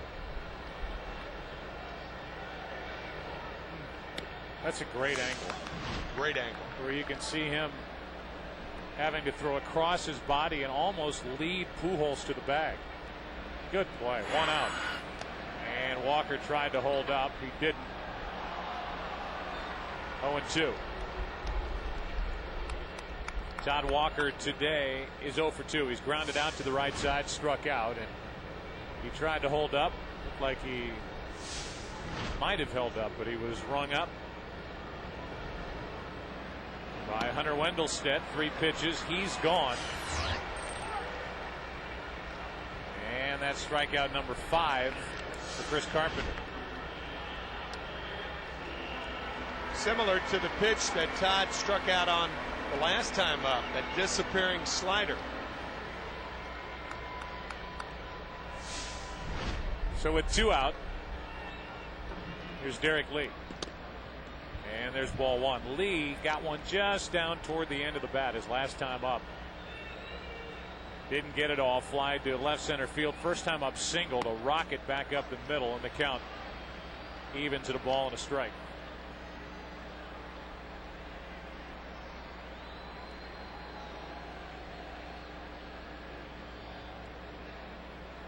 That's on the outside corner, strike 2.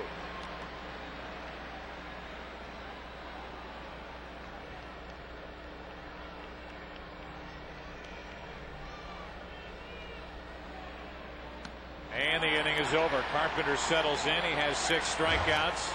He has retired 7 straight. 6th inning. Cardinals bat up 1.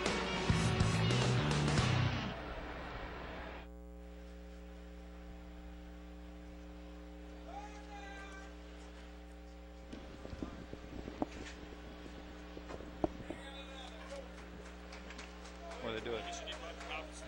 Where? Where's the camera?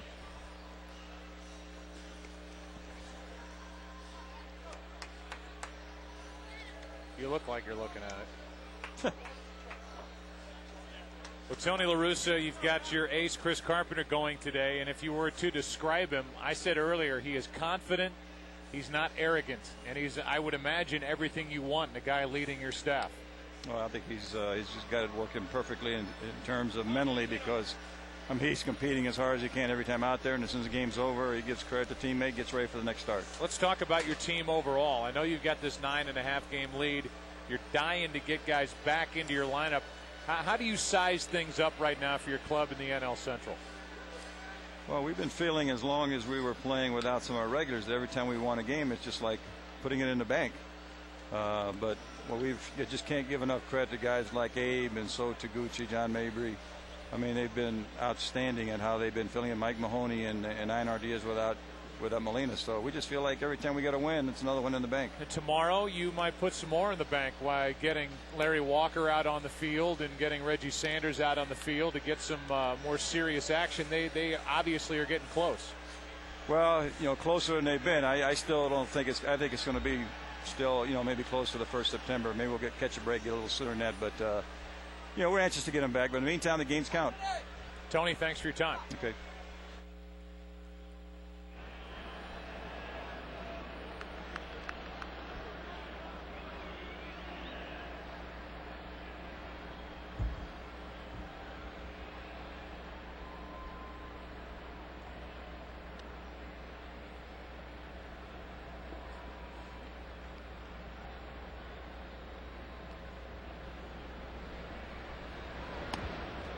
First pitch down and in to Abraham Nunez, who is 0 for 1 with a walk. 3-2 Cardinals lead, 6th inning, and Nunez plugs the gap in left center field. Lawton will not get there, and that's a leadoff double with a feisty little third baseman, Abraham Nunez, who has taken over for Scott Rowland. Dusty Baker was kind enough to throw the headset on and join us prior to the last inning.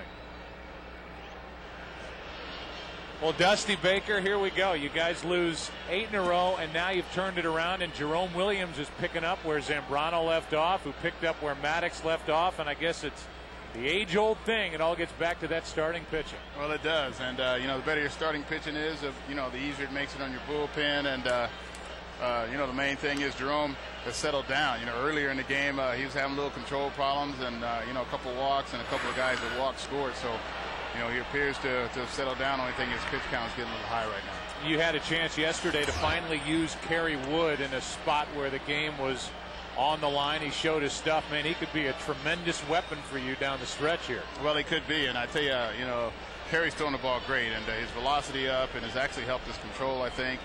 And just as long as we sort of monitor his workload, we're going to try to use him at start off an inning and try to use him for one inning if possible. I checked the wire, and you'll be happy to know that there are no rumors of you going to Japan to manage next year. So congratulations. Well, you dodged it for one day. Well, thank you. They had me going everywhere. Maybe Bob Valentine might have started that. Dusty, thanks. All right, you're welcome. Dusty Baker, and he is sitting there watching Williams now work with the infield in after a double, a bunt by Mabry, and Grudzielanek trying to make it a 2-run game. I would walk Grudzielanek right here. You have your 8th and 9th place hitters coming up. Grudzielanek, an excellent hitter. He's had a ton of big hits for the Cardinals. And if they score, then you make either your light-hitting, 8th place hitting catcher drive him in, or the pitcher. I don't think I'd pitch to Grudzielanek. Foul ball for strike one. The sun trying to come out here in Chicago at Wrigley with the lights on. Pitch out, thinking that they're going to squeeze. And, if you're willing to pitch around Grudzielanek and you don't care if he gets on base, you can do whatever you want. You can pitch out 3 more times. I was thinking the same thing. Just go ahead and pitch out 4 times. Or will they come after him? 1-1 pitch. 2-1.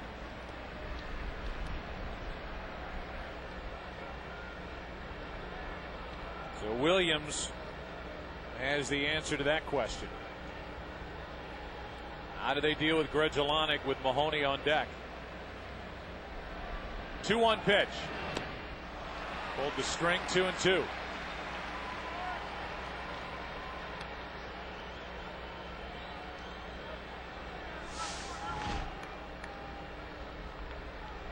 Slider out of the strike zone. Grudzielanek helping Williams out with that swing. A double by Nunez. Mabry bunted. Sacrifice 1-3. Nunez at third, 1 out, 2-2 pitch. 2 down. And a big strikeout for Williams, his 7th of the day. That is a terrific job of pitching by Jerome Williams. 2 changeups in a row, a 2-1, 2-2. So he did go after Grudzielanek and got him out. And now Mahoney, who has delivered 1 2-out RBI single, could be asked to deliver another, although out goes Barrett, and they're talking about the fact that 2 bases are open. The pitcher is coming up. The one problem, if you don't walk him, I think you have to pitch to him.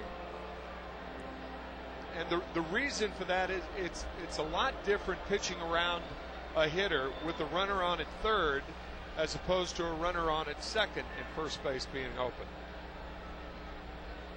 Try to pitch around a guy and you throw a wild pitch with a guy on second, he goes to third. You do it with a guy on third, that's a marker.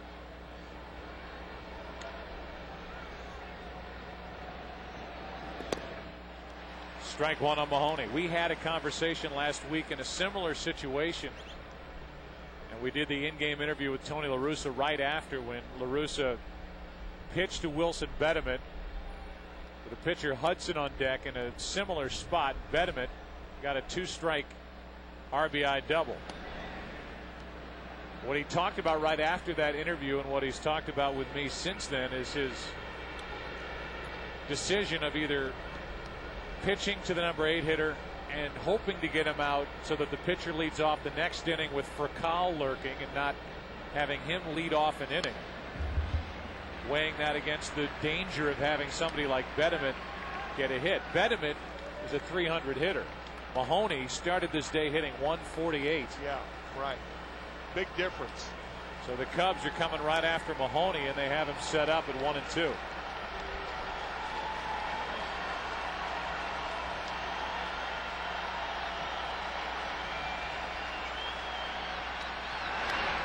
Mahoney just gets a piece.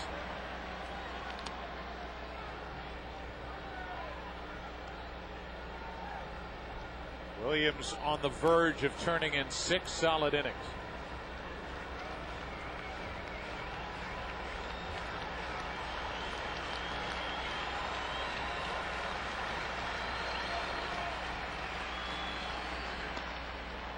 Two and two.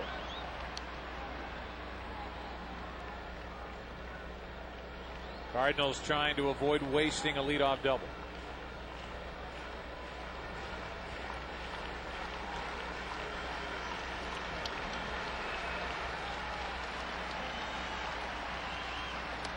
Full count.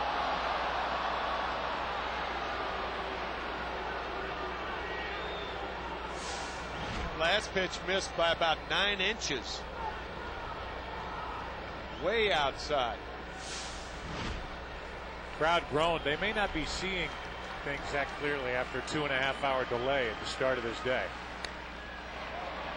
After, I'm sure, a late night out last night on Rush Street and all points beyond.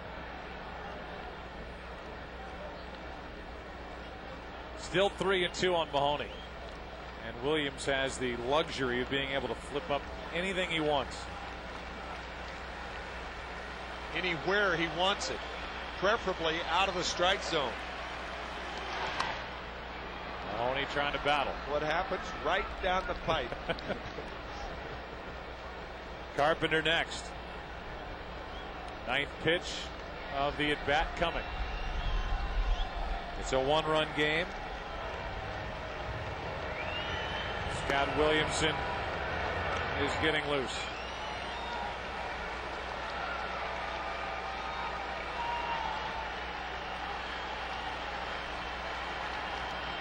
.113th pitch of the day from Jerome Williams. And Mahoney hits it in the air to center. Good work by Williams. Gets around the leadoff double. A key strikeout of Grudzielanek. Mahoney flies out. Bottom of the 6th. Cubs bat. Trailing by 1.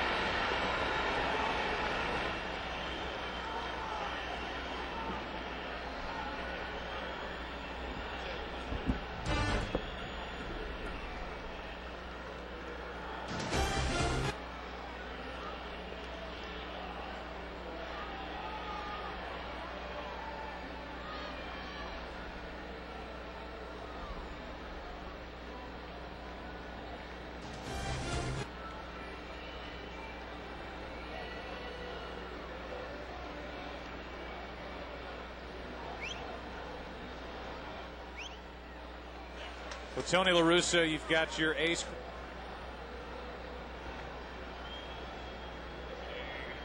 He's not arrogant, and he's, I would imagine, everything you want in a guy leading. Well, I think he's I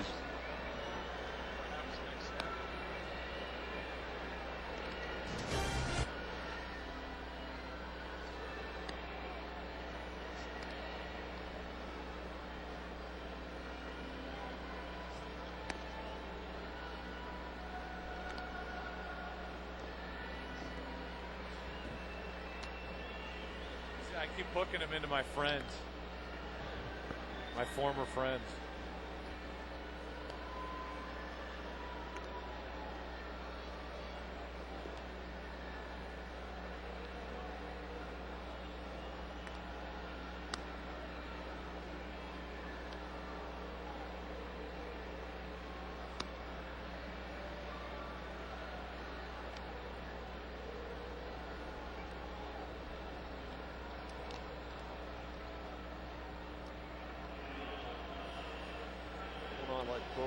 You prefer to keep it a platonic relationship.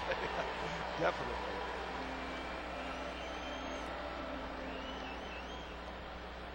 Fox Saturday Baseball is sponsored by GMC Trucks and SUVs. We are professional grade. By Diet Pepsi, light, crisp, refreshing. And by WebMD, America's health site. Off we go into the bottom of the 6th inning. Aramis Ramirez is swinging from his heels. And why not after what he did his last time up? Drove one way out of here to left field, out onto the street. Ramirez, the 2-run shot, made it 3-2. It's still 3-2. His 2-run shot answered. The shot hit by Pujols in the top of the 3rd.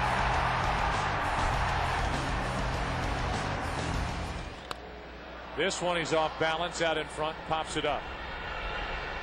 Edmonds struggling with it. He's there for out number 1. Tony La Russa slipped on his headset and had this to say moments ago. Well, Tony La Russa, you've got your ace Chris Carpenter going today, and if you were to describe him, I said earlier he is confident, he's not arrogant, and he's, I would imagine, everything you want in a guy leading your staff. Well, I think he's just got it working perfectly in terms of mentally, because he's competing as hard as he can every time out there, and as soon as the game's over, he gives credit to teammate, gets ready for the next start. Let's talk about your team overall. I know you've got this 9.5 game lead. You're dying to get guys back into your lineup. How do you size things up right now for your club in the NL Central? Well, we've been feeling, as long as we were playing without some of our regulars, that every time we won a game, it's just like putting it in the bank. But you just can't give enough credit to guys like Abe and So Taguchi, John Mabry. I mean, they've been outstanding in how they've been filling in Mike Mahoney and Einar Diaz without Molina. So we just feel like every time we got a win, it's another one in the bank. And tomorrow you might put some more in the bank by getting Larry Walker out on the field and getting Reggie Sanders out on the field to get some more serious action. They obviously are getting close. Well, closer than they've been. I still don't think I think it's going to be still, maybe close to the 1st September. Maybe we'll catch a break, get a little sooner than that. But we're anxious to get them back. But in the meantime, the games count. Tony, thanks for your time. Okay. Infield base hit by Burnitz, and he's on with 1 out here in the 6th inning, as Eckstein got it to first and got it there late, according to Bruce Fleming. Burnitz is 3 for 3. It's a situation where normally the shortstop going toward the play, you'd want that play, but in this particular instance, I think Gredzelanek would have been the guy because of the stronger throwing arm. Of course, you're down there, you can see Gredzelanek and Eckstein converging. Burnitz with an infield hit. He was the last guy on base with his double, his 2-out double in the 3rd. Garciaparra flies one into center. He's 0 for 3. The Cubs are paying Nomar Garciaparra $8.25 million after picking him up at the trading deadline last year. 1-year deal, right? A 1-year deal this year, and they are, I'm sure, looking at options for next year. They have a young guy by the name of Ronnie Cedeno, and the question is he ready? Will he be a product coming out of the farm system and ready to step in at short, or will it be somebody else? I think you would be hard pressed to believe that the Cubs would invest again in Nomar Garciaparra beyond this season, unless there was some cut rate deal and he was just trying to incentive laden get his career back on its feet. Now, for whatever reason, the Cubs over the years have elected almost never to go for speed. There's a shot into left field, might put the Cubs on top. At the wall, it's caught by Rodriguez. Off the bat of Barrett, into the glove of John Rodriguez, and into the ivy and left. The Cubs oh so close. The rookie Rodriguez with a leaping grab to send us to the 7th.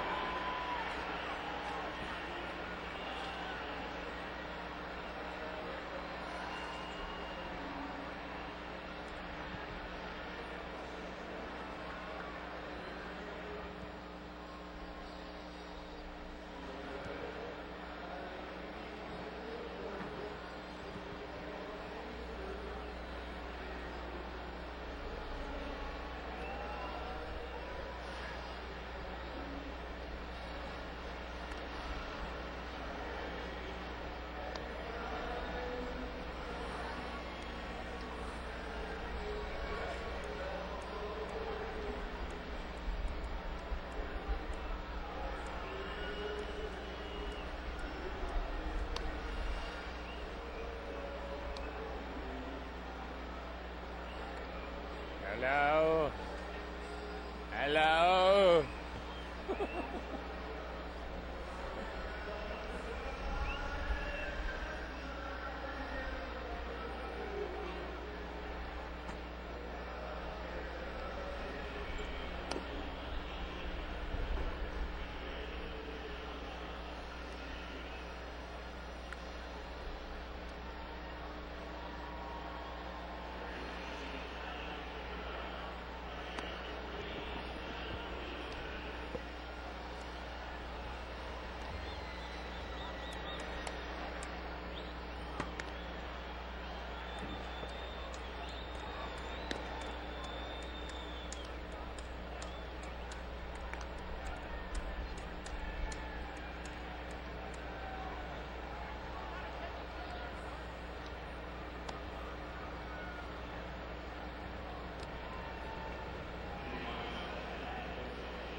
Chris Carpenter leads it off as we are in the 7th inning. 3-2, St. Louis out in front.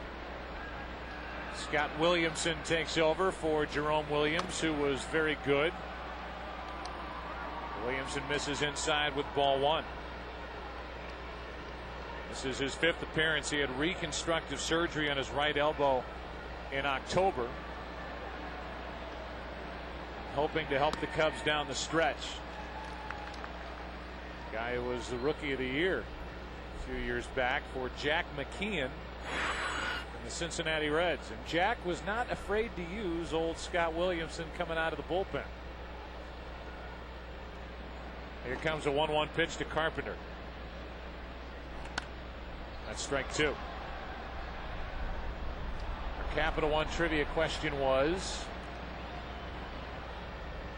since Bob Gibson in 1970, 2 Cardinals have led the league in wins. Who are they? Matt Morris back in 2001, and Joaquin Andujar, the year was 1984. Andujar had 20. That is a little chopper foul. It was Doc Gooden who led the National League in victories in '85. 24-4. I said 85 earlier with Andujar.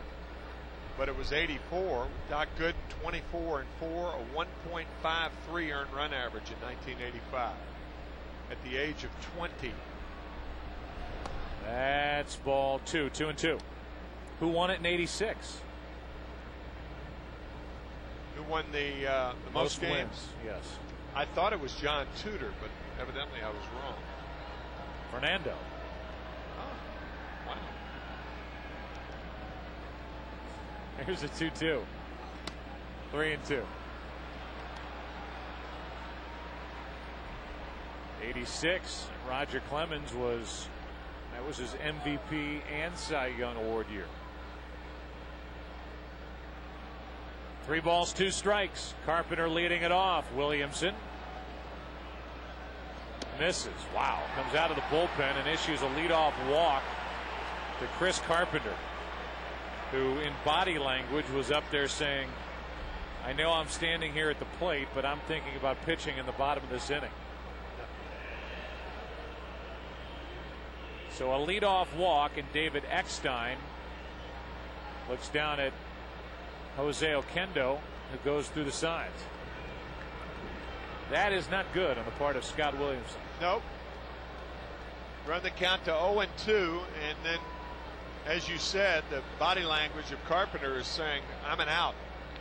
I want to get out there and pitch. And he walks him on a 3-2 pitch. Now Eckstein. Little hit and run and a base hit into right. Carpenter will turn and go to third. And it's first and third, nobody out, as Eckstein gets a base hit.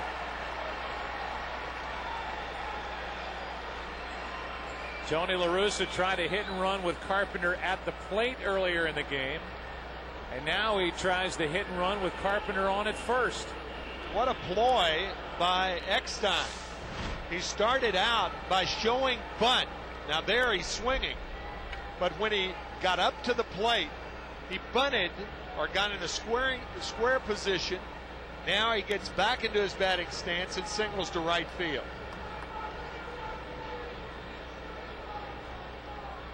So Tony La Russa was not over there sitting on his hands watching. He puts the hit and run on. Now it's first and third with nobody out for John Rodriguez, who takes the ball.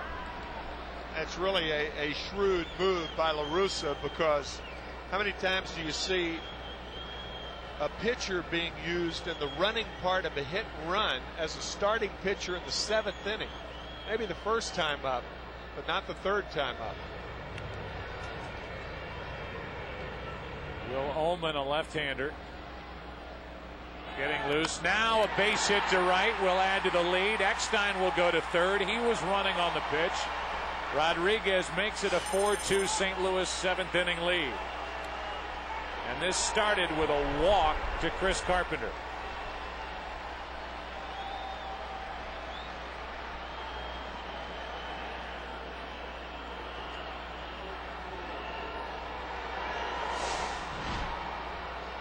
J-Rod, they call him, and the 27-year-old rookie who has spent 8.5 years in the minor leagues is finally getting his chance because of the injury to Sanders. And he is hitting over 300 and just knocked in his 11th run.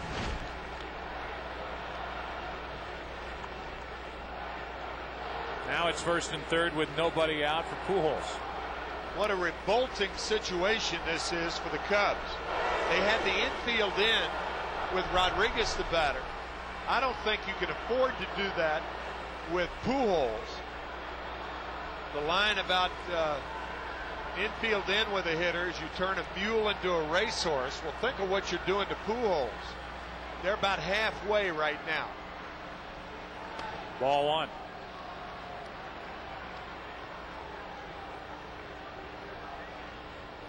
Williamson, who was last with Boston,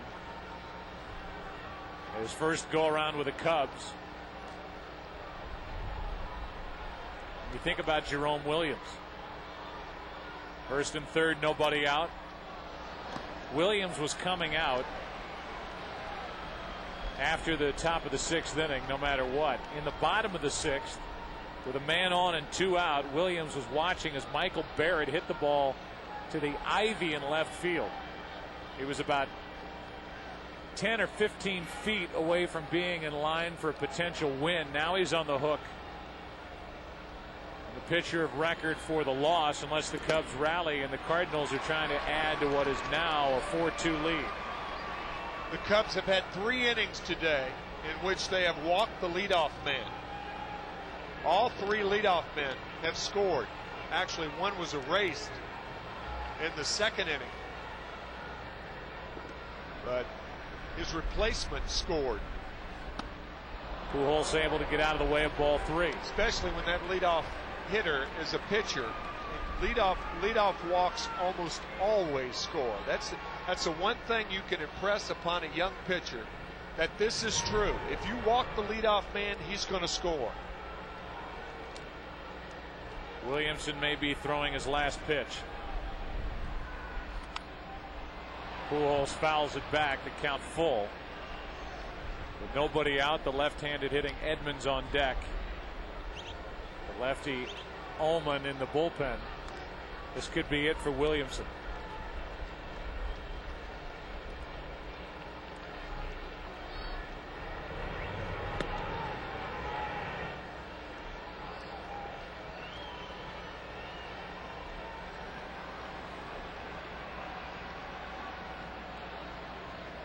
Three-two. Instead, he stepped to third, looked to first. It's interesting to watch Garciaparra and Walker out there trying to figure out what to do with Pujols batting.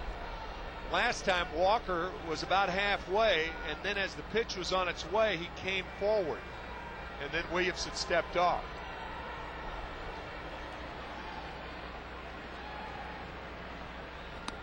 Big strikeout for Williamson as Pujols goes down.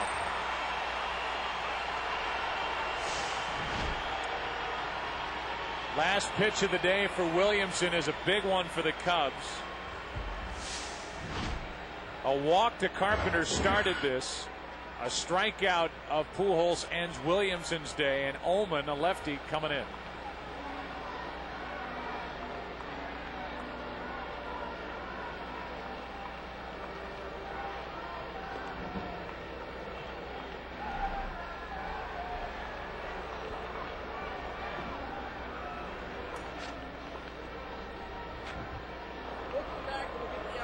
I think he's going to stay out of a double play. He's going no matter what.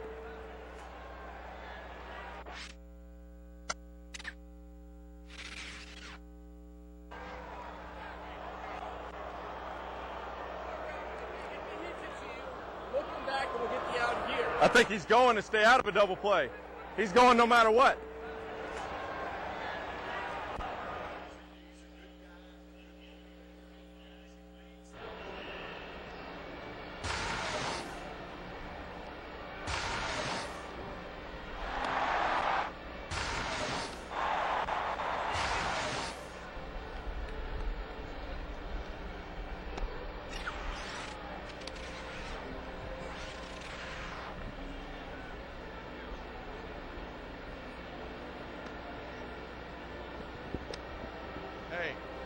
Hey.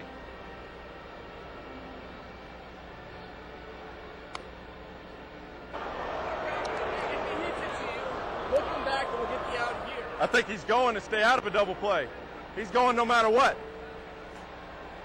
Yes. Yes.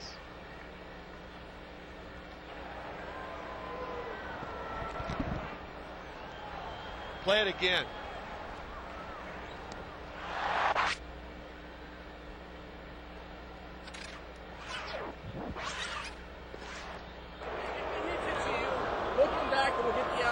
I think he's going to stay out of a double play.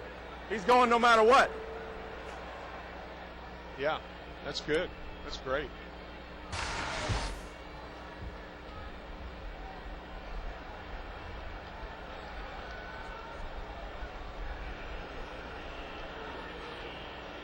Todd Walker wearing a mic. He had this to say before that 3-2 pitch to Albert Pujols to Garciaparra. Looking back, we'll get the out here. I think he's going to stay out of a double play. He's going no matter what. Garciaparra saying initially to stay back to get the out at second base, but Walker saying no, he was going. Well, he didn't go. But that's the pros and cons of a middle infielder. First and third with one out for Edmonds, and strike one. Will Ullman, the lefty, takes over. Williamson goes 1/3 of an inning, a walk, a run, 2 hits, and he's responsible for the 2 guys on.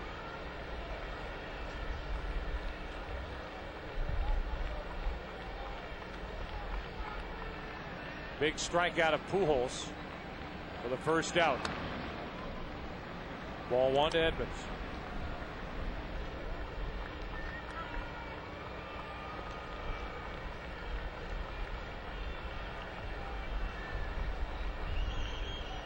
There's the day for Edmonds. Fly to center, popped up. He walked back in the second. Trying to deliver off the left-hander, Will Ullman, and that's down and away. 2-1. Ullman is part of this younger bullpen for the Cubs.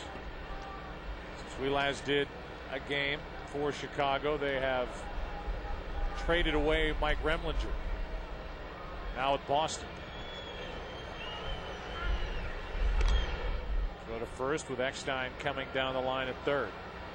As is the case with most left-handed pitchers, they work on the third base side of the rubber. And when you do that, it's not impossible, but it's very difficult to throw the ball inside to a left-handed batter. All 3 pitches from Ullman have been outside to Edmonds.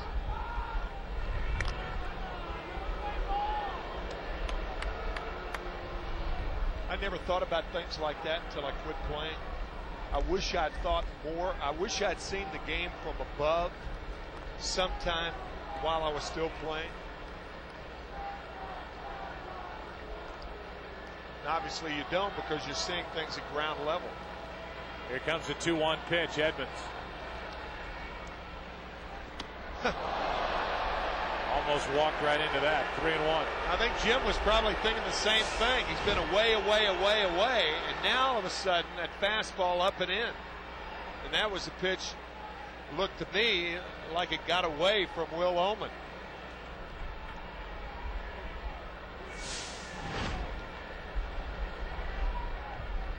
Here's a 3-1.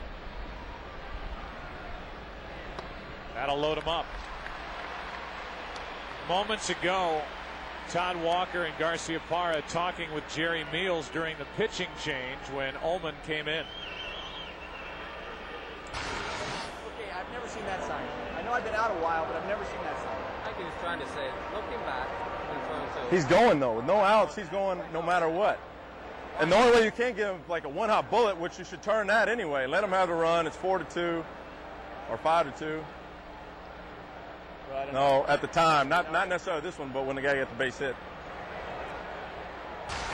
With the bases loaded, 1 out, Nunez chops 1 to third. Out.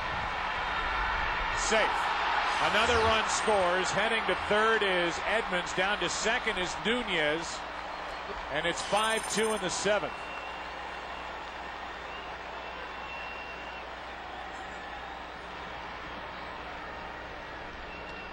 Ramirez may have had more time than he thought, and he skipped it over to first. Derek Lee had no chance. I think it was good play, bad play, but I think Aramis had a tough time finding the bag. When you jump for a ball like this, as Ramirez just did, now he's caught off the bag on the wrong throwing foot. He throws, back on his right foot instead of taking his normal throw. When he made the play, he didn't know where the bag was, so by stepping on the bag, that messed up his rhythm, throwing the ball to third base, and an error on Aramis Ramirez.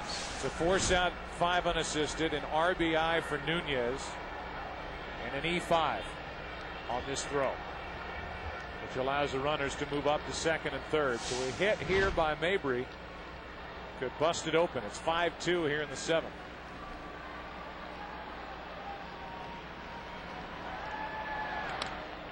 Mabry pops it up. On the right side for Lee. The trouble started with a leadoff walk to Chris Carpenter. RBIs in the inning by Rodriguez and Nunez. Cardinals add 2 and lead by 3. and a 2. Take me out to the ball game. Take me out with the crowd. Buy me some peanuts and Cracker Jacks. I don't care if I never come back, for it's root for the Cubbies. If they don't win, it's a shame, 'cause it's 1, 2, 3 strikes, you're out in the old ball game. Go Bears!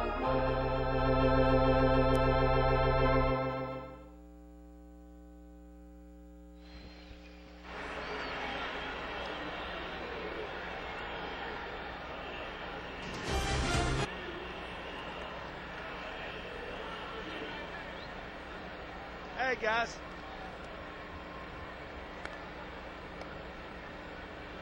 Thank you.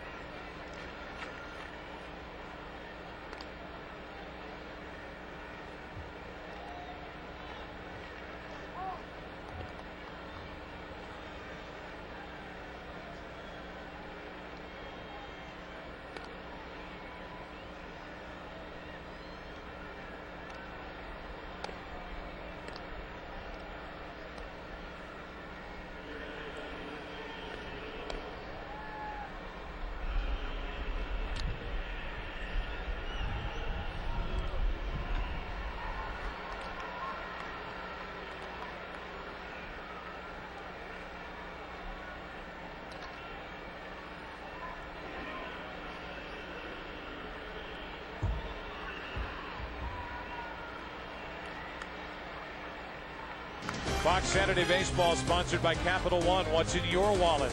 By Burger King, who reminds you to have it your way. And by XM Satellite Radio, with live play-by-play of Major League Baseball games for every team all season long. Carpenter back to work. He's pitching here in the 7th. And now leading by 3. So Taguchi takes over in left. John Rodriguez is finished for the day. Rodriguez has made a nice catch. Made that grab to end the 6th. And then added an RBI single in the top of this 7th.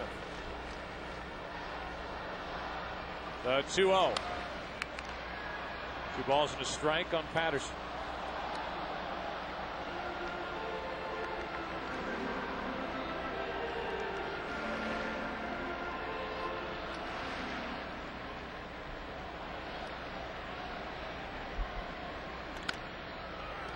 Big hop for Pujols. 1 out. Time for the Aquafina fan cam.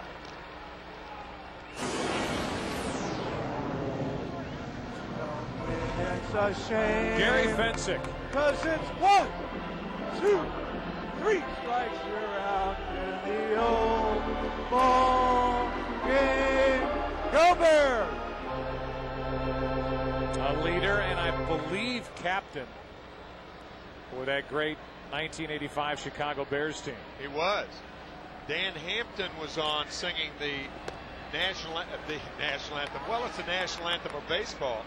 Singing the Take Me Out to the Ball Game yesterday, talking with Bob Brenly and Lynn Casper, who do such a good job on the WGN telecasts.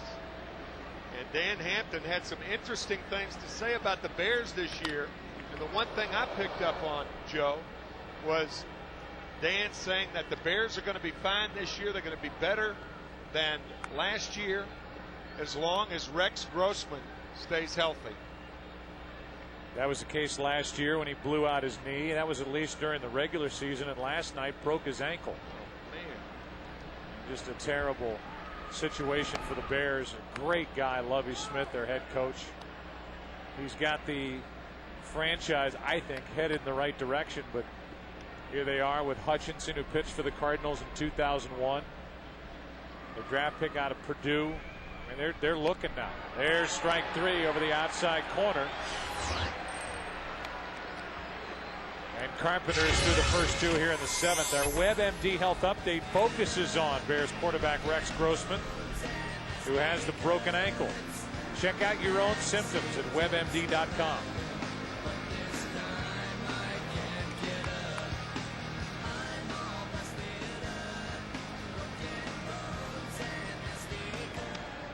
Here's Lawton. He takes a pitch outside.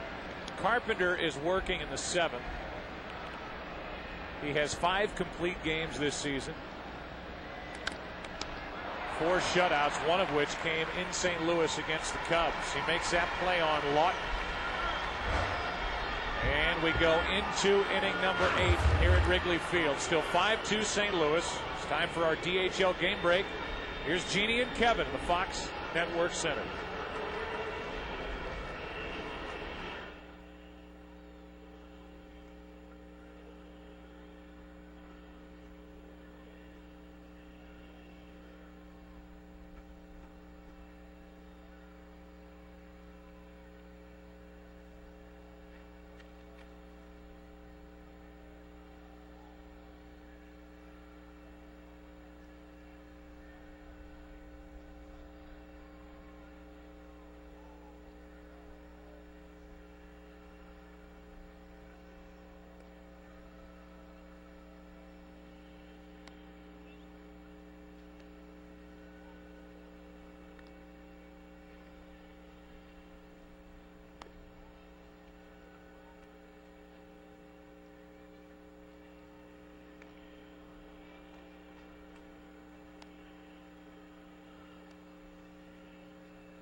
Fox Saturday Baseball, sponsored by DHL, delivering America's pastime on time.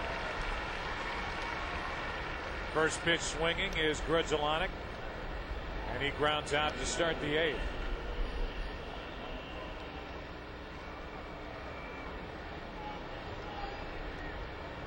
Wrigley Field, 5-2. St. Louis out in front. 1 out here in the top of the 8th. Here's Mahoney dealing with the 4th pitcher of the day for the Cubs, Michael Wirtz. Ball 1.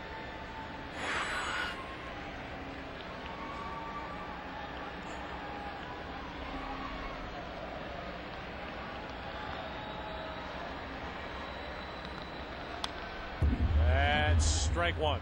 The Pigeons weren't aware that we were delayed for 2.5 hours because they are, it's like a scene out of a Hitchcock movie. These things are all over the place. Yeah. They're looking for dinner. Well, this is their time. This is the time they eat. 5:20 Central. So while they eat, you nap. 5:20 Eastern. They're all perched under the roof on the third base side, ready to just dive bomb popcorn boxes, hot dog, buns. Well, you can imagine what they're thinking right now. I mean, usually, hey, this is supposed to be a 12:20 start. Fox should be handling this. This is dinner time for us. So the Birds can blame Fox. Yeah. We get blamed for the change in the format of the All-Star game. Birds did that too up Detroit this year. The fact that games end in October at 1 o'clock in the morning. Yeah. Blame us for the rain. Why not? Billy Vanilli. 2 out. In case you just joined us, this broadcast at the moment has ground to a screeching halt. Earlier, Albert Pujols hit his 33rd home run. That was back in the third. Aramis Ramirez answered in the bottom half. A 2-run shot, 29 RBIs his last 29 games. The last 2 seasons, these two teams have split it right down the middle. This year, Cubs are 5-2 against the Cardinals coming into this one. Carpenter has one of those wins against the Cubs, and Carpenter, who's at the plate with 2 out, nobody on, is 9-0 with a 1.25 ERA against the National League Central this year. Big reason why the Cardinals have such a big lead in their own division. 2 out, nobody on. Carpenter started a 2-run rally last inning with a walk and was running on a hit-and-run single to right by Eckstein. Scored on a hit by Rodriguez. 2 balls and a strike.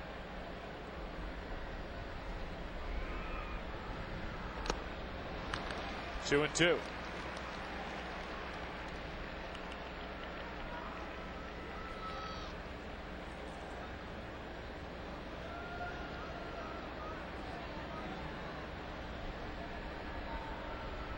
With 2 out and nobody on, Carpenter stays up there. The Cubs in the bottom of the 8th will have the big bats, Walker, Lee, and Ramirez. Anybody gets on Burnitz, who's 3 for 3.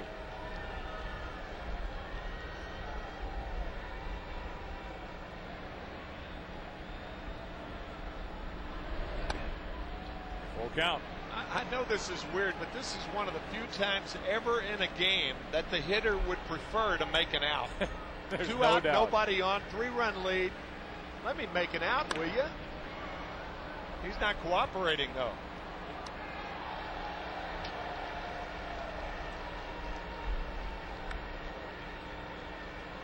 Let me strike out so I can get back out there and pitch the bottom of the 8th inning.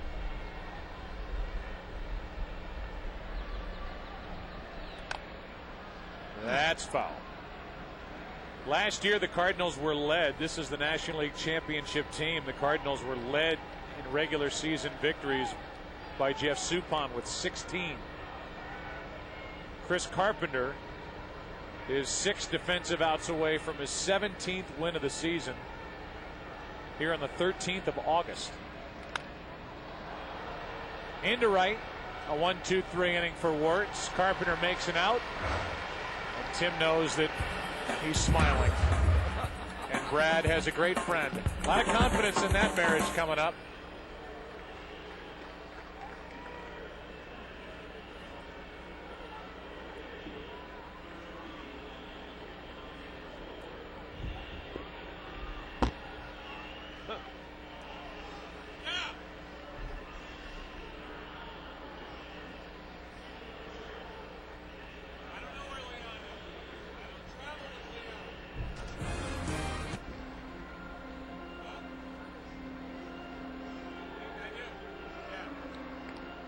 Stuff, is that right? The Derek Lee Japan stuff.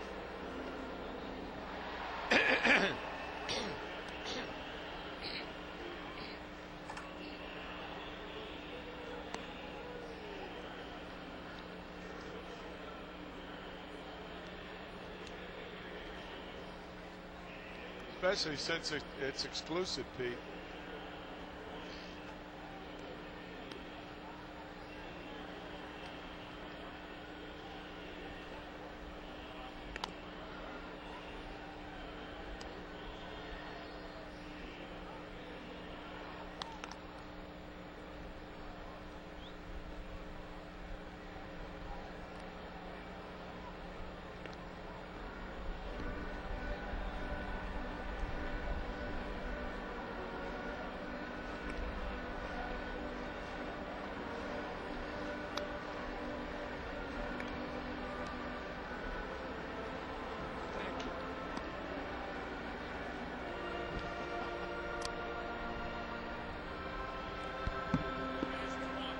No, he is. Yeah.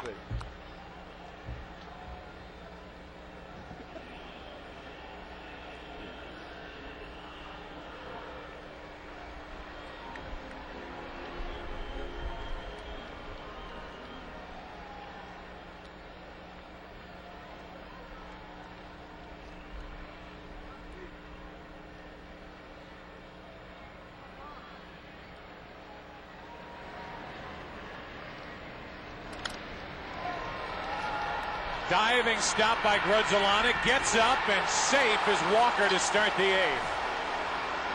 Grudzielanek did all he could, laid out, threw from his knees, and Walker just beat the throw for his first hit of the afternoon.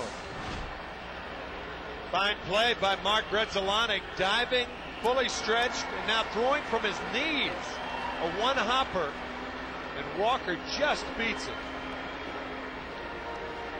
Now the right two guys coming up for Chicago to do something about a 3-run St. Louis lead.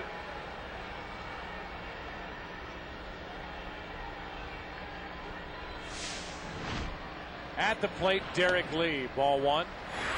Confidence Tony La Russa has in Chris Carpenter. All you need to know is that in a 3-run game at Wrigley Field, with the heart of the order up, and Carpenter pitching in the 8th, there's nobody getting loose in the bullpen with a runner on at first and nobody out. And this is one of the ballparks where it could be a distraction. If you're on the mound and you hear that popping behind you, if you're a right-handed pitcher, that's not a good sign. A 2-0. 3-0. Carpenter has not walked a hitter all day. Lee, we talked about it earlier, swinging at 3 3-0 pitches in this series, will be taking here. 2-run homer does not do it for the Cubs. 3-1.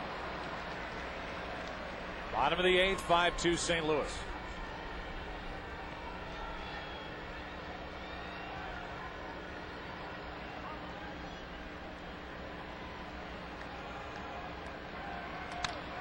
Into left field. Back is Taguchi. His first catch of the day, and Carpenter comes back from a 3-0 count to get one of the game's most dangerous hitters for the first out in the 8th. So Derek Lee makes his way back to the dugout. Go back in time. His dad Leon playing in Japan. And little Derek was there watching Dad. Wearing his Spider-Man shirt. And he is having his best year ever in the big leagues. And is one very engaging, good person. And he's a guy that the Cubs have to lock up in a long-term deal. He brings such dignity and elegance to that position. Of course, he is a terrific hitter and fielder and runner. And credits a lot of the Japanese upbringing to the dignity and class with which he carries himself. Here's an 0-1 to Ramirez. 1 ball, 1 strike. Aramis has belted a 2-run homer. He's 1 for 3.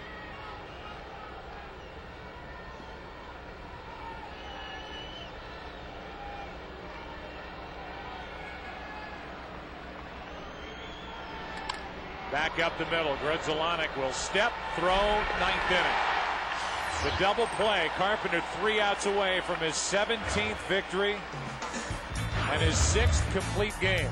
He is the ace of the Cardinals staff, leading this one 5-2.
Hello?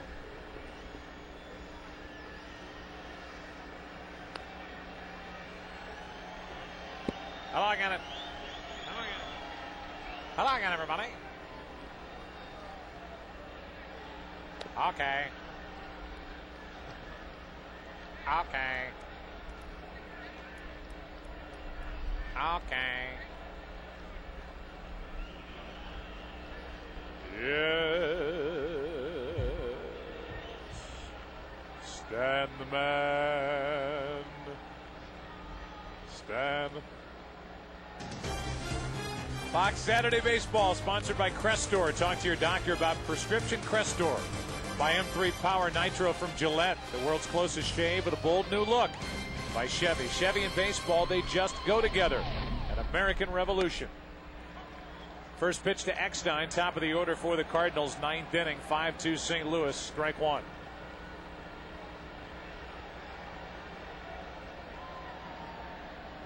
The next from Wirtz, same spot, 0-2.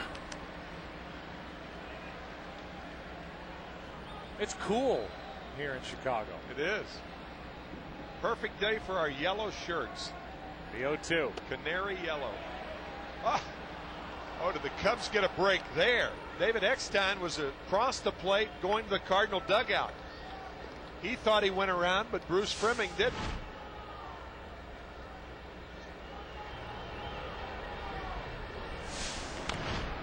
Eckstein chops it, and it's still 1-2. Here it is again on a check swing. Watch Eckstein. He thought he went too far. No. Okay. Thanks, Bruce. Thank you. Still 1-2.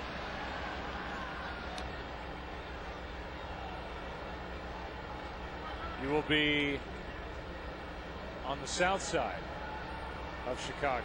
See. Next Saturday for the Yankees and the White Sox. With Dick Stockton. 1-2 pitch. There's strike number 3. And a second strikeout for Wirtz. Dick may refuse to wear these canary yellow golf shirts. You have to go back to the coat and tie. Yankees and White Sox next week, are the Giants at Cardinals, Padres at Braves, 1 Eastern, noon Central. Late, Red Sox at Angels at 4 Eastern. Check local listings for the game and time in your area. Here is Taguchi, his first at bat. What a second half he's had. And he flies it into shallow center. Might drop. Patterson did all he could. It's a 1-out base hit for Taguchi. With Pujols coming up. Now the wind swirling and playing tricks with the ball. Corey Patterson appears to be all right. Could have hyperextended that left arm. Heard that many times, that a center fielder a lot of times cannot tell whether the ball is hit hard or not. And as Joe said, Corey did all he could, but the wind is backing up, the ever-changing wind at Wrigley Field. Taguchi dives back in as the Cubs check on him. At the plate is Pujols, 1 hit. It was a 2-run shot to right, back in the 3rd. The Cardinals up 3-0. They lead 5-2 in the 9th. Young guy Michael Wirtz throws hard, misses, ball 1.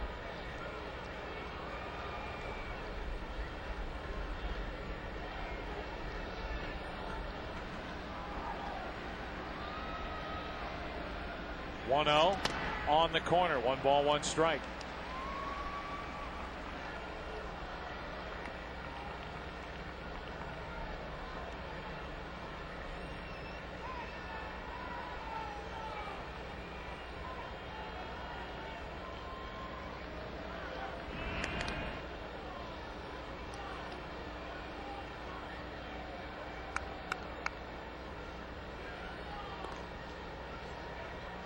Pujols leads the National League with 93 RBIs. Baseball led by Manny Ramirez at 107.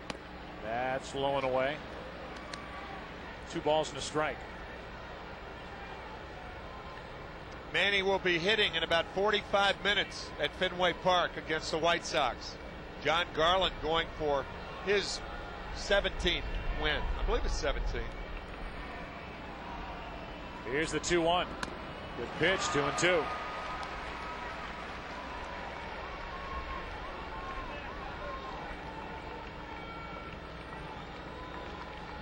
Going for 17. Garland 16-5 for the Southsiders.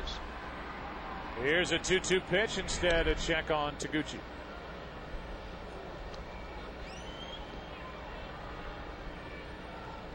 Taguchi with a flare hit here in the 9th inning.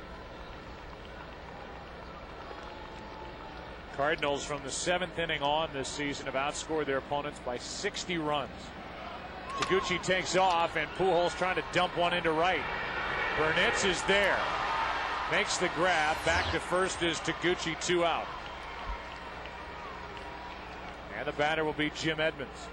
This week in Major League Baseball history, August 9th, 2002, Barry Bonds joins Babe Ruth, Willie Mays, and Hank Aaron as the only players to ever hit 600 home runs in the big leagues. 38-year-old Giant left fielder hit the milestone homer in the 6th inning by lining a 2-1 pitch thrown by Pirates starter Kip Wells over the center field wall at Pacific Bell Park. More information, log on to foxsports.com on MSN.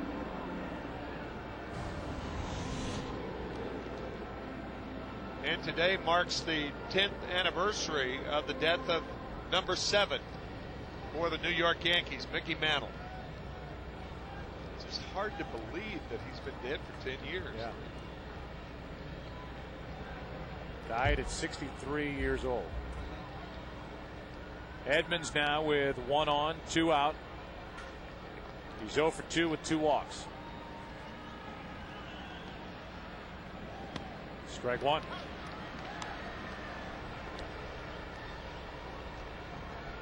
Cubs have some guys now late in the game that can bring it out of their bullpen. Not only Wirtz, but Novoa, Kerry Wood, and Ryan Dempster. Dempster, by the way, did a great Harry Carey impersonation last weekend at Shea Stadium. Isringhausen, the closer for the Cardinals, getting loose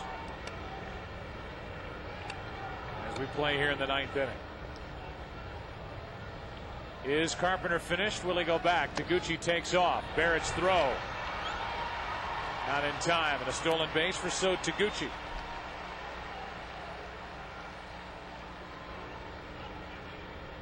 Too big a jump by Taguchi. Barrett had a good pitch to Hando, but too much to do in so little time.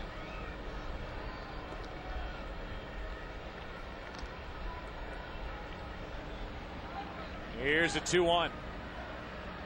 They may pitch around Edmonds now, which can give me the chance to give the preamble. I mean, we were the ones that found Ryan Dempster. We were the ones that first put the microphone on his chest out in St. Louis. There's ball 4. But it was last week that Ryan hit his peak performance while sitting in the bullpen at Shea Stadium. There's one more thing before I go. I just wanted to pass along a quick hello to Ryan Sandberg and congratulations for getting into the Hall of Fame. I tell you, one of the best second basemen I ever seen play when I was in Chicago. The guy was incredible. Made every play. Went like something like 7,000 games without making a throwing error. It was amazing. Never overthrew anybody. You tell him, Rhino, hit him in the chest. And he would. It was tremendous. Not too many ball players like him anymore. Let's get some runs. Go Cubs. That's the best part right there.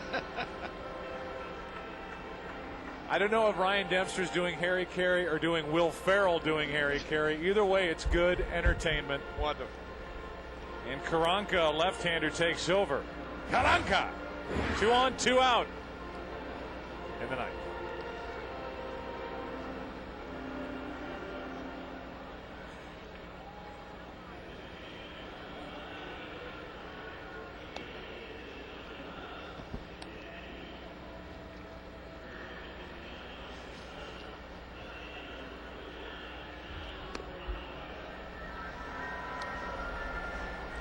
Yeah, I'd like to go.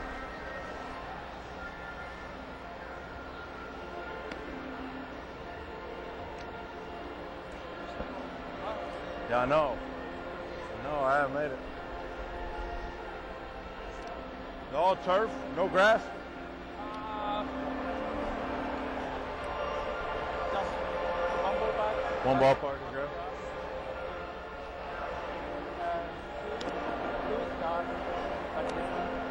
Dirt, yeah, all dirt. Yeah.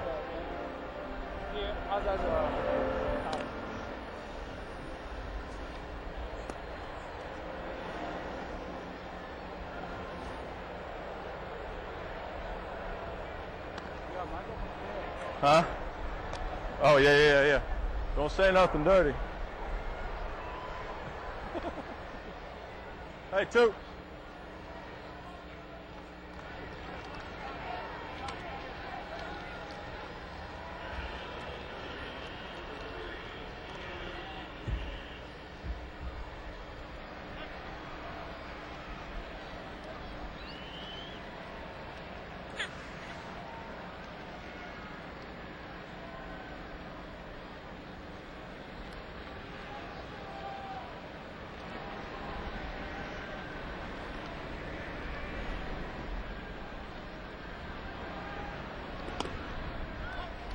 John Karanka, the left-hander, deals an over-the-top fastball right down the middle, strike one to Abraham Nunez. The Cubs just recalled this left-hander when they optioned out Rich Hill.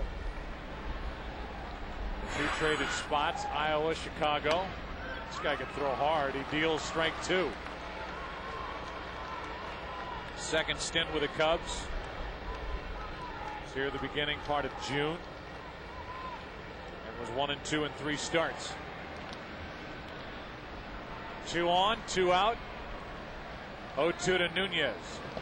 And that skips in there. Nice block by Barrett to keep the runners at first and second. Taguchi, the lead man, at second. Edmonds on at first.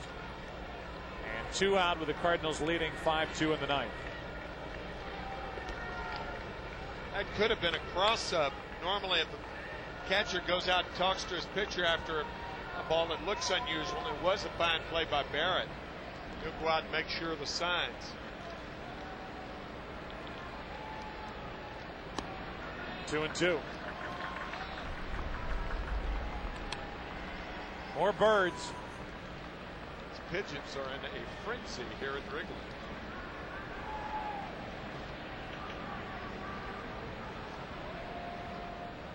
Here is a 2-2 pitch. No, it isn't. Time called.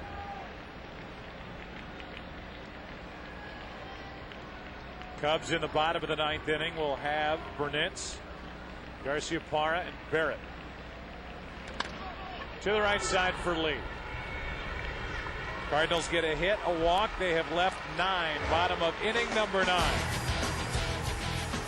Chris Carpenter, is he going back to work? Cardinals lead by 3.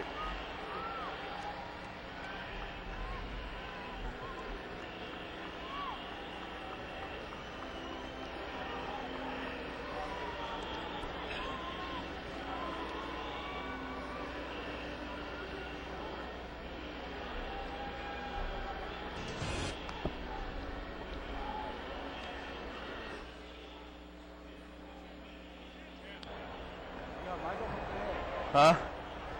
Oh, yeah. Don't say nothing dirty.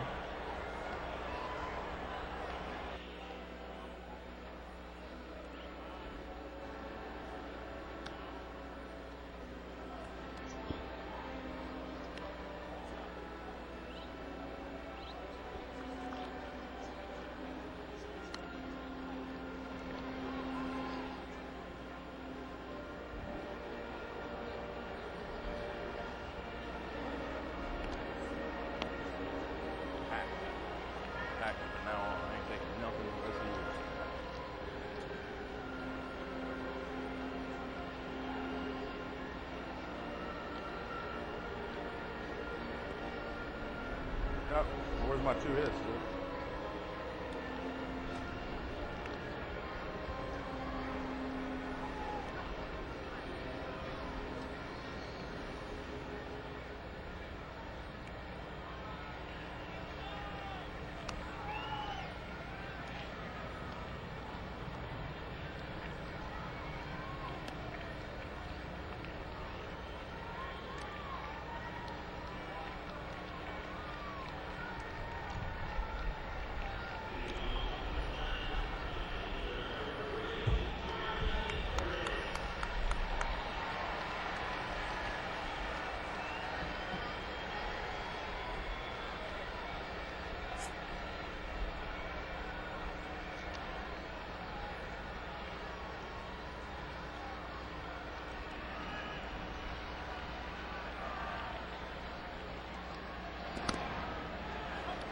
101st pitch of the afternoon from Carpenter is a strike to Burnitz. Jeremy Burnitz is 3 for 3 with 2 singles, a double. Garciaparra and Barrett will follow, and that's foul, strike 2. 5-2 St. Louis leads at bottom of the 9th inning.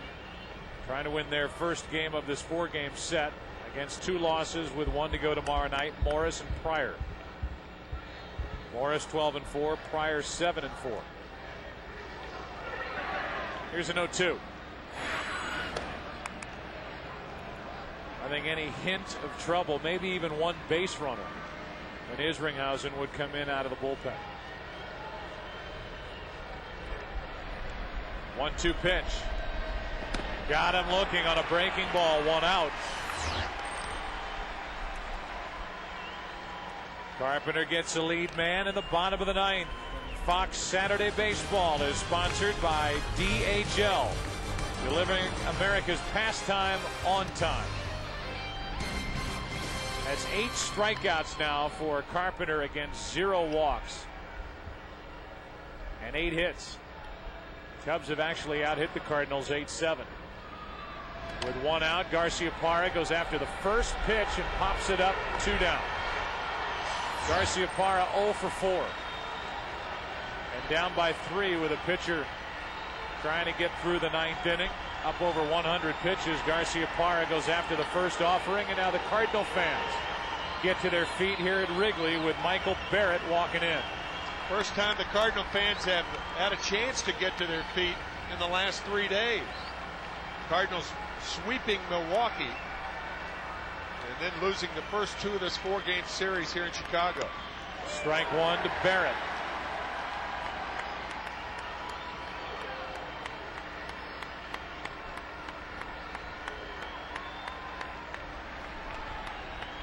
Win number 17 within reach, and now it's up to Eckstein. Wide throw, Pujols digs it out. Carpenter a 1-2-3 9th, and he is 17-4, 9-0 in his last 11 starts. Complete games a thing of the past, but Chris Carpenter now leads the National League by himself with 6 complete games. What a year he is having. We got started 2.5 hours late because of rain here in Chicago. The Carpenter went about his work, beats Jerome Williams and the Chicago Cubs, a final of 5-2 in a 2-hour 47-minute game. A Chevrolet player of the game.